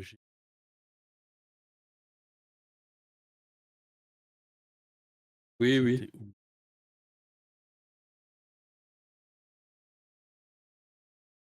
La question, Ça c'est est-ce que c'est Matago qui recycle ou est-ce que c'est Jérémy Fleury qui, qui dessine toujours la même chose? Il refourgue les mêmes fichiers et Matago, il voit rien. Alors tu peux voir, en fait, ce jeu-là, c'est, le Danger 13 qui est Ravensburger qui a été recyclé mécaniquement. C'est pas un jeu que j'avais très intéressant. P Jeu où, en fait, ça reprend un peu cette mécanique du, blackjack. Tu vas, poser des cartes et tenter de tu peux poser la carte chez toi ou chez les autres joueurs et il y a un système de valeurs. Tu gagnes tes parties, tu gagnes des clochettes et tout ça. Et les illustrations, tu peux retrouver les, chats que tu avais dans, justement le Kyoto, no Neko. Et donc, le troisième jeu, c'est le montrer donc le Game. Ils ont décidé de réexploiter donc une nouvelle fois les, illustrations de Jérémy Fleury. Cette fois-ci pour, accompagner la mécanique d'un je crois que c'est son 3e jeu à Kevin Gauvin. Et alors en termes de réexploitation, si tu peux remonter, son 1er jeu. Ce qui est intéressant, c'est qu'en plus, on est sur un jeu qui réexploite une mécanique assez connue, le memory. Alors je sais que en disant ça, je ne vends de rêve à personne. C'est-à-dire que, justement dans cette gamme des micro-games, Matago a décidé de sortir des jeux pour les enfants, les kids. C'est pour ça que tu as le 5 ans et plus que tu as sur le petit bandeau. Et je trouve ça c'est une pour moi, c'est une bonne idée parce qu'effectivement, c'est le genre de jeu, c'est que tu mets dans ta pochette, quand tu vas te promener avec tes enfants, que tu peux sortir sur un coin de table assez je pense que ça peut même être utilisé en milieu scolaire et tout ça parce que Oui, ou pour les pique-niques. pour les pique-niques, parce que ça coûte pas très cher. C'est le deuxième, je crois que le premier c'est le Coup de la girafe qui s'appelle, qui est dans cette gamme-là. Et comme je vous disais ici mécaniquement, en fait, tu vas avoir les cartes, avec les têtes de chat avec des chiffres dessus, ce sont des cartes mission. Tu vas, en retourner une et c'est le nombre de chats que tu dois afficher. Toi, tu as un espèce de parterre, 4 sur 4, 16 cartes et sur le dos des cartes, tu as des yeux qui sont dessinés et en fait, ces yeux sont une indication sur les chats que tu peux avoir de l'autre côté. L'astuce, c'est comme tu peux le voir, sur le dessin qui est au-dessus, les chats sont des vraies crevures parce qu'il y en a certains, ils ont les yeux fermés. Donc là, par exemple, sur ta carte, tu vas avoir l'impression que tu as 2 chats, mais en fait, il y en a 4 juste parce qu'il y en a 2 qui ont les yeux fermés Dans les yeux, et oui. tu as même des cartes, comme tu peux le voir avec celle du dessus, où en fait, ils font des clins d'œil, tu vois? Oui, oui. Donc la mécanique est toute simple, c'est tu retournes une carte, tu retournes des cartes jusqu'à ce que tu aies le chiffre qui ta mission ou que tu le dépasses et si tu le dépasses, bon, bah, tu as perdu, tu laisses les cartes en place et ta mission, tu la remets sous la pile de mission et c'est au joueur suivant. Donc c'est là où il y a le petit côté memory, c'est qu'il faut que tu te souviennes, le nombre de chats qu'il y avait sous les cartes. C'est très plaisant à jouer, ça va très 10 minutes, pour pas avoir fait une partie qui a duré 5 minutes Et et ça, avec les enfants, en plus, c'est top, quoi. oui, mais même on y a joué, toute la famille ce week-end avec mon s'est bien marré, tu vois? Alors il y a juste un truc, je sais pas pourquoi ils ont fait ça, mais quand tu joues sûrement parce que c'est un jeu pour les enfants, mais quand tu joues en nombre pair, il y a la possibilité qu'il y ait pas de gagnant. Dans ce cas-là, la règle dit: «Vous partagez la victoire». La première fois que j'ai fait ça avec ma fille, bah, je me suis fait gronder parce qu'elle refusait, de partager la victoire avec moi. Du coup, on a été obligé de refaire une partie. C'est malin, tu vois? Oui, Ils oui. sont malins chez Mmh, Matago. Ils t'obligent à refaire une partie derrière, tu vois? mmh. Et les illustrations sont toutes. la mécanique est très, très simple. Certes, ça ne sera pas le ça pourrait être un candidat pour prochain, as d'or pour les jeux pour enfants parce que tu es vraiment dans une mécanique simple qui peut s'aborder très tôt et tout ça. Très intéressant qu'ils aient fait, cette gamme-là et voilà, pour les des joueurs comme toi et moi, dire ça sera pas notre Sweetland de l'année, tu vois? Oui, oui, il y a peu de chances même, Oh, on va ch je te le ferai essayer.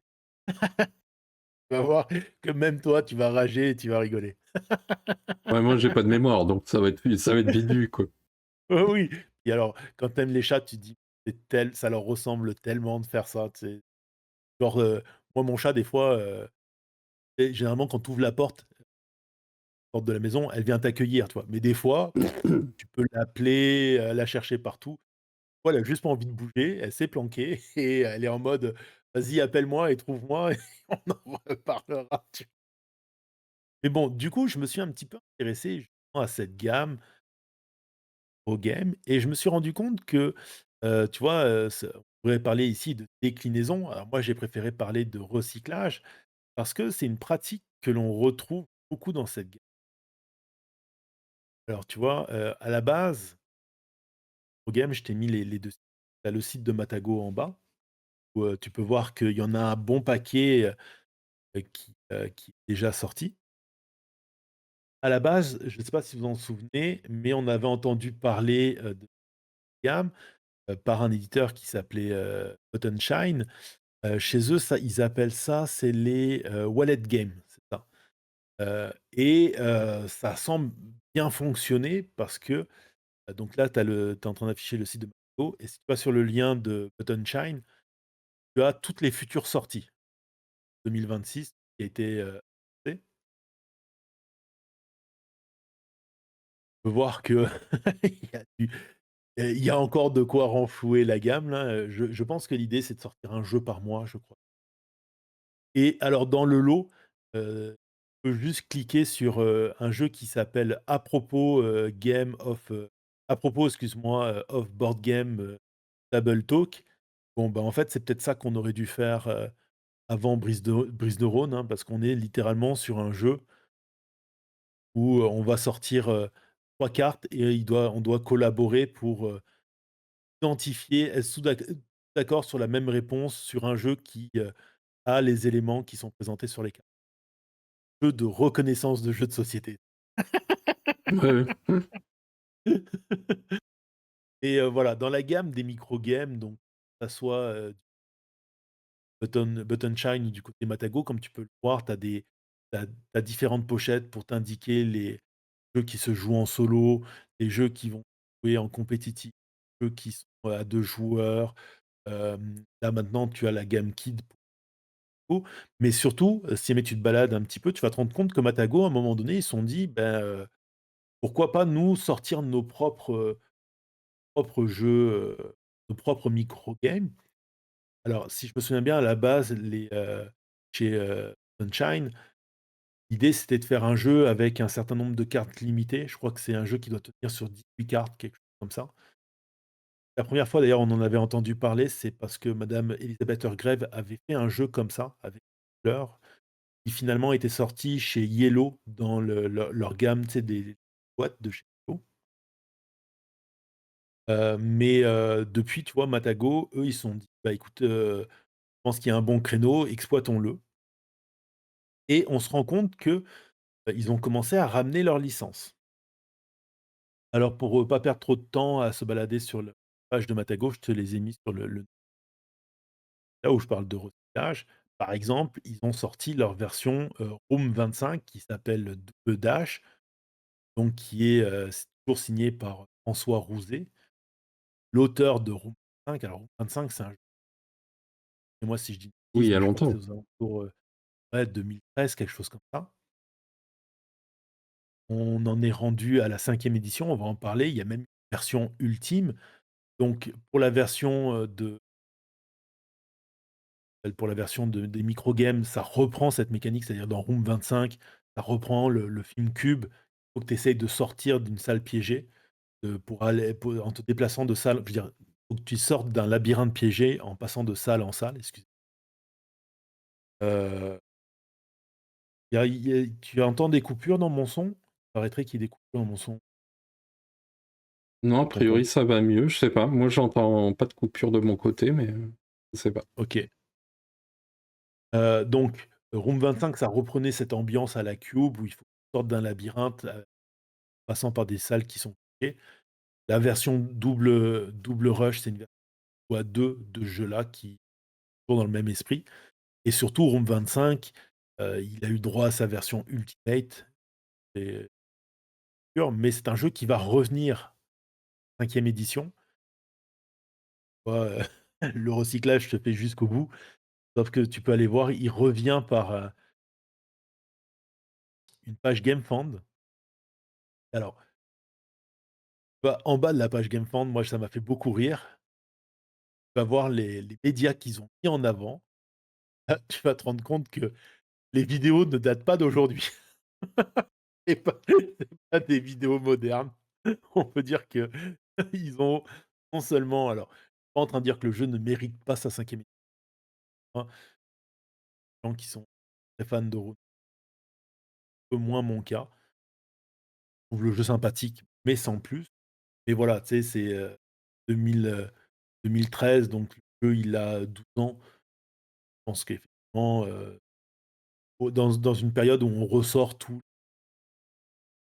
les châteaux de, tu sais, les châteaux de Bourgogne et tout ça. Ah, ça dit que ça coupe. OK. Moi, Est-ce que j'ai là, ça coupe toujours?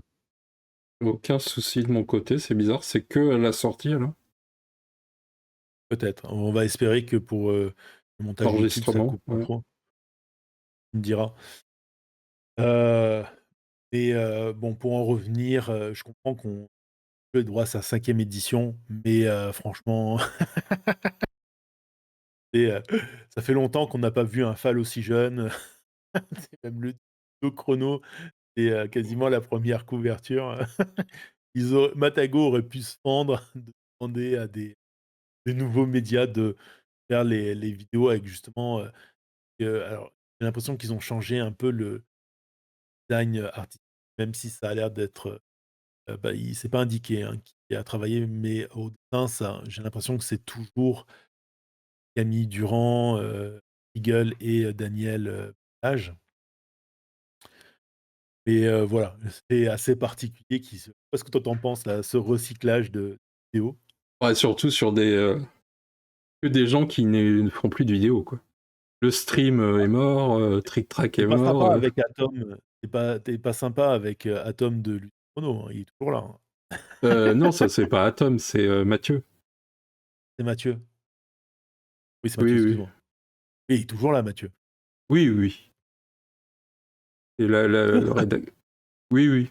Non, c'est vrai qu'ils auraient pu faire un truc un peu mis à jour, pour montrer que, beh, ils ont refait la couve, autant refaire le truc, quoi. Bien Oui, bah, dommage. comme quoi, peut-être qu'ils ont pas de budget, hein, j'en sais rien.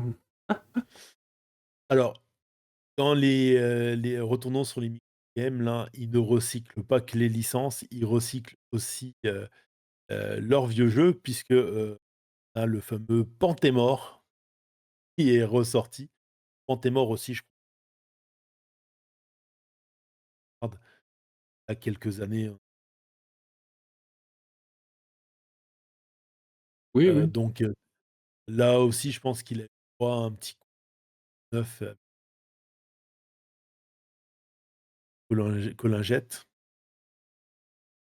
et il y avait aussi ce jeu qui avait fait parler pas mal, je crois que c'était passé par Kickstarter.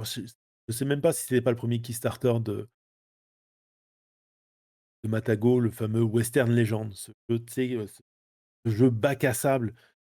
C'était un terme que, je pense, on entendait pour les premières fois, à l'époque. Donc à la base, je crois que c'est une campagne de Colossal Games, si Matago avait été là pour faire la localisation. Le jeu de et le maître, ben, il a eu droit à sa petite version, micro game par, Erwan, Ricor et Roland, McDonald. là aussi, recyclage de licences pour Matago. On garde le même illustrateur. D'ailleurs, je ne sais pas si vous vous souvenez, mais dans Western Legends, il y avait des cartes de poker, qui permettaient de faire les duels. On les retrouve à l'intérieur du Western Legends microgame. Donc on a vraiment cette esthétique, de western qui a été conservée et on y retrouve même des licences qu'on a vu apparaître chez d'autres éditeurs puisque, on a le Roi des Rigots, donc qui est une fois de plus un jeu de Erwan Ricor, mais cette fois-ci avec, Ronan, ça se dit Toulhaut, je crois, ou Toulhout, Tout je l'ouat, sais plus. bon. Qui est le dessinateur, justement de la bande dessinée Le Roi des Rigots et on avait eu un jeu, alors on a mis un petit peu de temps à le retrouver avec l'ami Jérémy parce que j'en étais persuadé qu'il s'appelait comme ça, mais qui était sorti chez Lumberjack, qui s'appelait La Cour des Miracles, donc qui était signé, par Vincent, Bourgera et Guillaume Gontran à l'époque et bah, je sais pas, comment s'est fait le passage de licence entre Lumberjack et Matago, mais le Roi des Rigots là qui, alors j'ai pas testé les jeux, hein, donc je vous en parlerai pas. Moi, ce que je voulais juste mettre en avant, c'était ce petit côté, je trouve assez malin, voilà, pour une fois, pour dire du bien de Matago, de d'exploitation de quelque chose qui fonctionne bien, hein. C'est une gamme qui, a un certain succès, les, micro-games et tu sens qu'ils l'exploitent, jusqu'au bout, notamment en plaçant, les rééditions de certains de leurs jeux comme Pantémor, l'exploitation de licences, à la, Room 25 ou, justement à Kyoto, no Koneko. Mais, qu'est-ce que toi tu en penses? Oui, bah, c'est ce qu'on disait tout à l'heure, quoi. Il y a vraiment. Euh, on est obligé d'être dans ces histoires de gamme, aussi bien de gamme en termes comment dire, de format, que de gamme en termes de exploiter la licence, les mêmes univers parce que ça fait pas peur, parce que ça parle aux gens qui connaissent, etc. Et je pense que là, pour les micro-games, il y a peut-être même un effet de transformation. C'est-à-dire que peut-être que tu achètes des micro-games, tu tombes sur le Room 25, là, et tu dis, tiens, il y a le jeu en grand format, ça pourrait être cool. Je pense qu'il y a Mmh. peut-être aussi cet effet, tu vois, de transition, quoi. Pour le Roi des Ribauds, il me semble que c'est juste parce que l'éditeur avait pas voulu qu'ils puissent utiliser le terme. Euh, et du coup, ils avaient... il a l'artiste, hein, donc c'est le Ronan Toulouat, c'est celui qui fait la BD. Donc il avait pu utiliser quand même l'illustrateur de mémoire, hein. Tout ça, c'est un peu de la mémoire. Il y a des petits Je sais problèmes de plus, son, il y a mais je les entends pas, moi, les problèmes de son. Donc en fait, je sais pas dire où ça va, puisque moi, j'ai le retour de Nico dans les oreilles. Normalement, est-ce que vous devez entendre? Donc je sais pas s'il y a un bug quelque part, quoi. ouais, je suis désolé, hein, pour les plans de micro. Mais je crois que c'était il y a une vidéo de Trick Track où il en parle. Mm, Il y a une expli partie et ça, je sais comment ils appelaient ça, les discussions là, ouais, sur, la cour des miracles. les Mais je crois que c'était une papotages. volonté, les papotages. Mais je crois que c'était une volonté plutôt de l'appeler la cour des miracles, je sais plus. Mais, voilà. Je sais que lui Ok. avait dit, à plusieurs reprises que c'était un gros fan, le patron Mm. de Lumberjack, Mais c'était un gros Antoine fan de refait. la bande dessinée. Ouais. Oui, oui. Et et ça colle bien avec son univers et son style. Voilà, c'est tout ce que j'avais à dire. Je le répète, ma conclusion, c'est que moi, je trouve ça assez malin de la part de Matago. Est-ce que ça génère que des bangers? Je sais pas. Je vous avoue, moi, c'est la première fois que j'ai acheté un micro game. C'est vraiment pas une gamme, qui m'avait attiré plus que ça. À vous de me le dire dans les commentaires. Est-ce que, vous aimez les micro games? Est-ce que c'est une gamme à laquelle vous êtes, abonné ou pas? Ils peuvent, hein, Juste ils sont dites-moi. déjà abonnés aux micro-coupures, donc un peu plus, un peu moins. Mais oui, oui. Voilà. Après, est-ce que trop. Est-ce que c'est peut-être pas ça aussi, tu sais, c'est un peu comme le MCU, c'est un peu comme tous ces trucs. où tout à coup, tu sais, à force d'en faire. Attends, tu vas leur donner une idée et on va se retrouver avec un micro-game Marvel. Non, mais tu vois ce que je veux dire, un peu ce truc un peu à exploiter à outrance. Parce que forcément, que ça peut pas être que des bonnes Ouais. idées, que des bons jeux, ou voire même peut-être pas assez travaillé, j'en sais rien. Et au bout d'un Non, moment, mais t'as 40 jeux ou t'as 50 propositions. Et ouais. on a Mais besoin de quand ça, tu quoi. non, mais je te le dis, je t'y ferai jouer, et tu verras. Je pense qu'il y a peut-être aussi quelque chose à exploiter de la part de Matago pour, dans cette gamme. Alors j'ai pas testé le coup de la girafe. Si quelqu'un l'a testé, il, n'hésite pas à le dire dans les commentaires, mais j'ai l'impression que dans leur gamme, kids, il y a une possibilité de se tourner vers une autre clientèle que les boutiques. Tu vois ce que je veux dire? Oui, oui, je pense que c'est ça le but, hein. On pourrait même faire des opérations, comme tu as dit, tu sais, tu fais un pique-nique, tu pourrais faire des opérations avec un parc ou un truc comme ça, vendre ça dans des musées ou des trucs comme ça.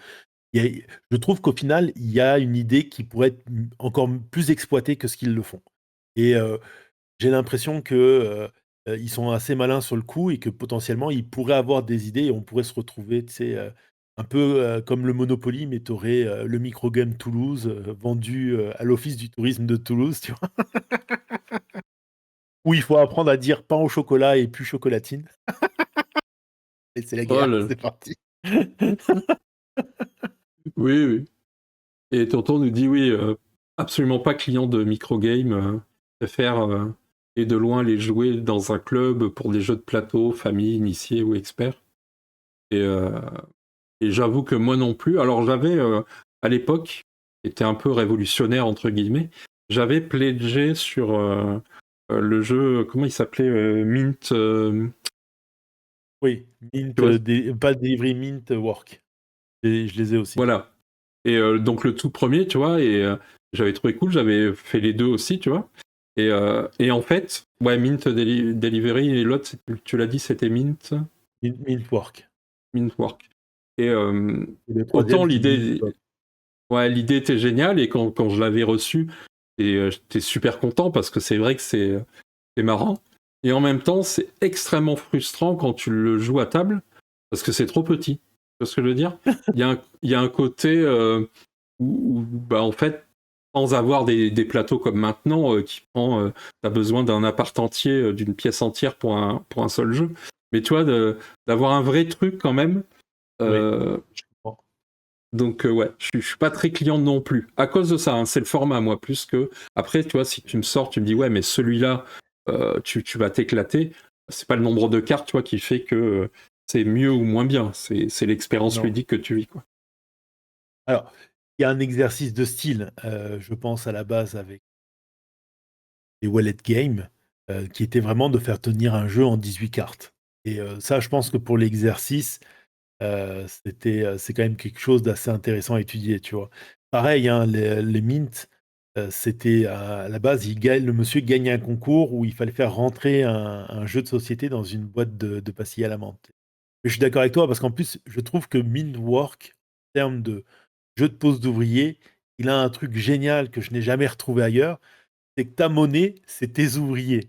Et juste Oui. ça, c'est trop cool, tu vois? Cette idée-là, elle est, vraiment géniale. Et effectivement, par contre, le jeu, les petites cartes, ça va assez vite. Moi, je l'ai gardé, je l'aime beaucoup. Et les 3 Oui. d'ailleurs. Je le ressors encore de temps en temps parce que justement, ça tient sur lui, tu vois?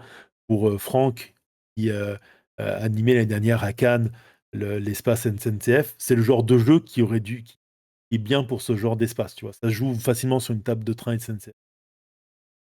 Oui. Peut-être que On, cette année, il y aura un partenariat SNCF, Matago, juste pour Franck, comme ça on pourra avoir droit à des muffins au chocolat. Allez, j'ai une idée, tu sais. Oh, je vais envoyer un email à Cannes, je vais leur proposer et à Matago, hélas ne peut, avec la photo de Franck. Euh, est-ce que on avance sur la culture? Vas-y, vas-y. Attends, il y a Barakusa qui nous dit d'une certaine manière, Régicide, un exercice de style similaire, faire un jeu avec, pour Ouais. contrainte, un jeu de 52 cartes classique, pour matos uniquement ou presque. Oui, oui, bon, l'alchimie du jeu, hein, chaque année, la contrainte, elle est là aussi. Hein. Alors moi, j'adore le commentaire de Pavel qui nous dit: «Il faudrait des micro-games de luxe XXL». Ouais, voilà. Qu'on pourrait même appeler la gamme vrai jeu. Bref. Moi, je voulais vous parler, donc en termes de culture, j'ai découvert ça il y a quelques jours, sur Prime Video, l'arrivée à disposition d'une série espagnole, donc, qui date de 2015, je crois. 2015 ou 2017, je ne sais plus. Mais hop, je vais vous basculer là-dessus. Et El Ministerio del Campo, qui est le ministère du temps. Donc c'est une série de SF, et pour moi très certainement une des meilleures séries de SF sur le voyage dans le temps. C'est une série qui a cartonné, qui a 4 saisons en Espagne. Pour l'instant, on n'a que 2 saisons disponibles en France. Pour les amateurs de séries, à l'époque où on pouvait utiliser des plateformes, blablabla, récupérer des séries, on se régalait à se passer justement l'info comme quoi faut aller voir ça, c'est génial et tout. Et malheureusement, voilà, il n'y avait pas de DVD avec les voix françaises, ni même les sous-titres. C'est très resté concentré en Espagne. Donc je suis très content que là, il y ait une VF, pour ceux qui veulent. Il y a la VO sous-titrée aussi. La particularité de cette série, donc elle raconte l'histoire en fait du ministère du temps en Espagne, qui gère en gros, imaginez que dans toutes les séries de SF sur le voyage dans le temps, là c'est la version comment dire fonctionnaire. C'est-à-dire, c'est-à-dire que c'est des fonctionnaires hein, qui doivent gérer diverses époques liées à l'Espagne, hein, c'est que l'Espagne évidemment, pour lesquelles ils surveillent, comme toujours, qu'il n'y ait pas des gens qui manipulent le temps et les événements historiques à leur propre intérêt personnel. Donc c'est vraiment des garants de ça. C'est une série avec beaucoup d'humour. Par moments, tu as des phrases, moi c'est des choses comme ça, puisqu'il y a beaucoup de personnalités et de personnages dans diverses époques. Donc c'est assez marrant de voir des gens, par exemple, qui datent du XVIe siècle. Tu les vois passer et discuter de leur prime de Noël qui a sauté. Enfin, tu vois, il y a des décalages comme ça, c'est assez marrant. Et puis on a une équipe, évidemment, dont la team va de différentes époques, donc avec des visions, et des visions du monde, des visions de comportement complètement différentes, donc ils doivent cohabiter entre eux, où on a quelqu'un qui est de Madrid et qui est de 2015, on a quelqu'un qui date de 1800, début 1800, c'est la première femme à avoir été à l'université, enfin à l'époque à avoir fait des études en Espagne. Et on a un personnage aussi qui est quelqu'un qui date, je ne sais plus de quelle époque, du XVIe siècle ou du par là, et qui est pareil, plutôt lui un combattant, etc. Ce qui est sympa aussi, c'est qu'il mélange, on trouve plein de passages de l'histoire de l'Espagne. Alors, quand on est cultivé ou pas, hein, moi je connais pas tout l'Espagne, mais c'est très riche là-dessus. Il n'y a pas d'effets spéciaux, c'est-à-dire il n'y a pas de voyage, de machines temporelles, de tout ça. On est vraiment dans la reconstitution historique, et c'est toujours, on va croiser des personnalités, des personnages historiques qui ont existé dans leur contexte, dans leur époque, ou parfois dans des choses un peu anachroniques, puisqu'il y a ce système de voyage dans le temps.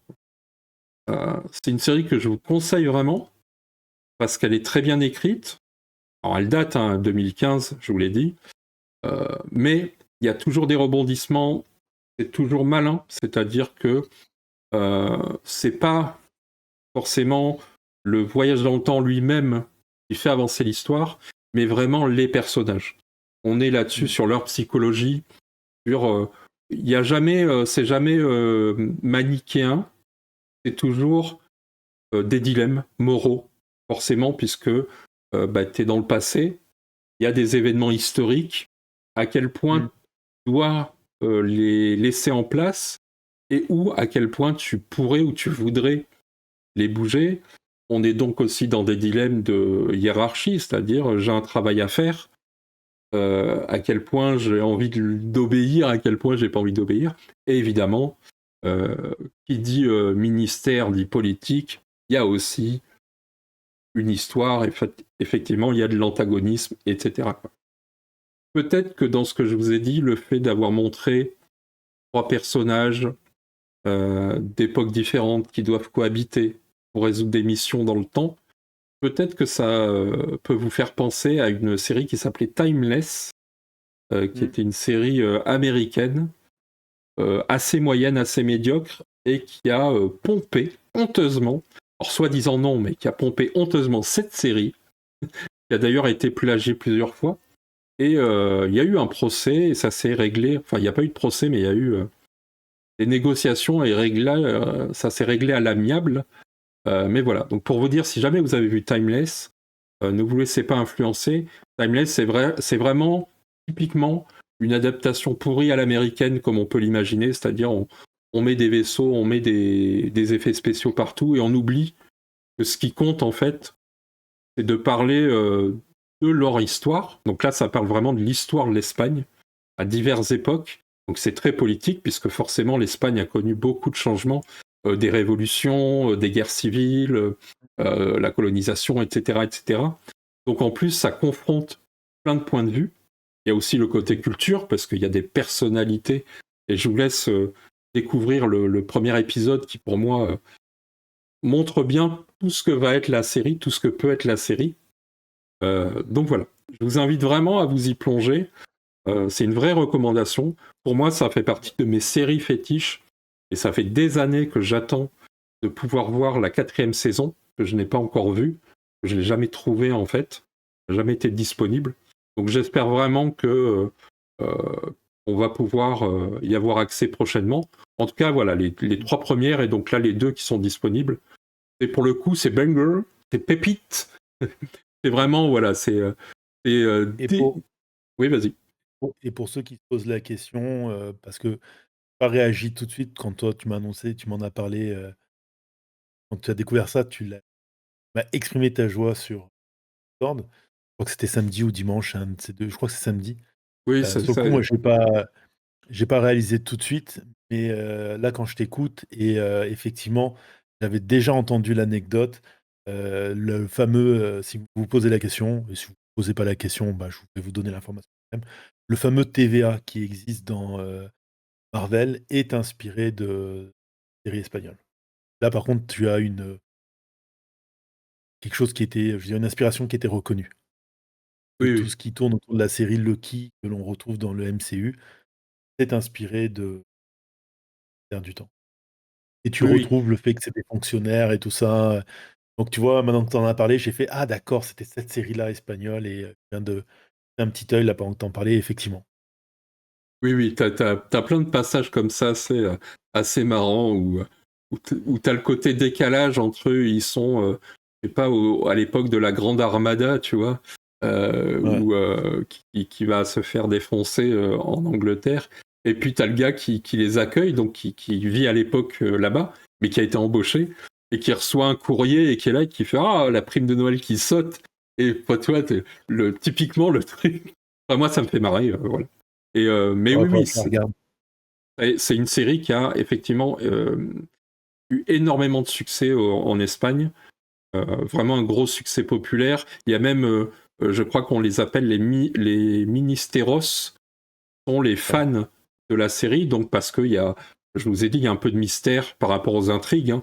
Pas un mystère à la Lost, hein, c'est un mystère aux intrigues, parce que, bah, voilà, je vous l'ai dit, politique et tout. Et donc, il y a aussi... Excuse-moi Jérémy, oui, va falloir que je te laisse. ouais, pas de Donc souci. je te laisse faire la conclusion Ça et marche. voilà. Bonne journée au chat, bonne journée YouTube. Et donc voilà, c'était juste pour vous annoncer ça. N'hésitez pas à vous plonger là-dedans. Puis comme toujours, hein, n'hésitez pas à me dire ce que vous en avez pensé, si vous avez accroché.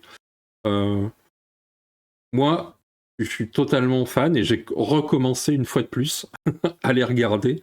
Donc ça ne fera que la 3e ou 4e fois que je me refais les épisodes. Mais j'en reparlerai peut-être un peu plus profondément, parce que là, je veux pas vous spoiler, je veux pas trop en dire. Il y a plein de choses à en dire aussi, quoi. Je pense qu'on a fait le tour un peu de cette émission. On se retrouve peut-être ce soir. Je ferai peut-être un live pour faire le bilan un peu de l'année qui s'est écoulée et te parler des perspectives de 2026 pour l'association. Donc voilà, ce sera un petit bilan chiffré rapide qui sera en replay sur la chaîne secondaire pour les gens qui veulent savoir un peu combien on a gagné d'argent, est-ce qu'on a fait des vues, quelles ont été les vidéos les plus vues de l'année, les moins vues, les anecdotes croustillantes, qui sont les vilains, qui sont les gentils, et puis aussi qu'est-ce qu'on va faire en 2026, puisque comme toujours, on va faire plein de choses. Donc voilà. Mesdames, messieurs, il est temps de clôturer cette émission. Je vous souhaite à tous une fondue.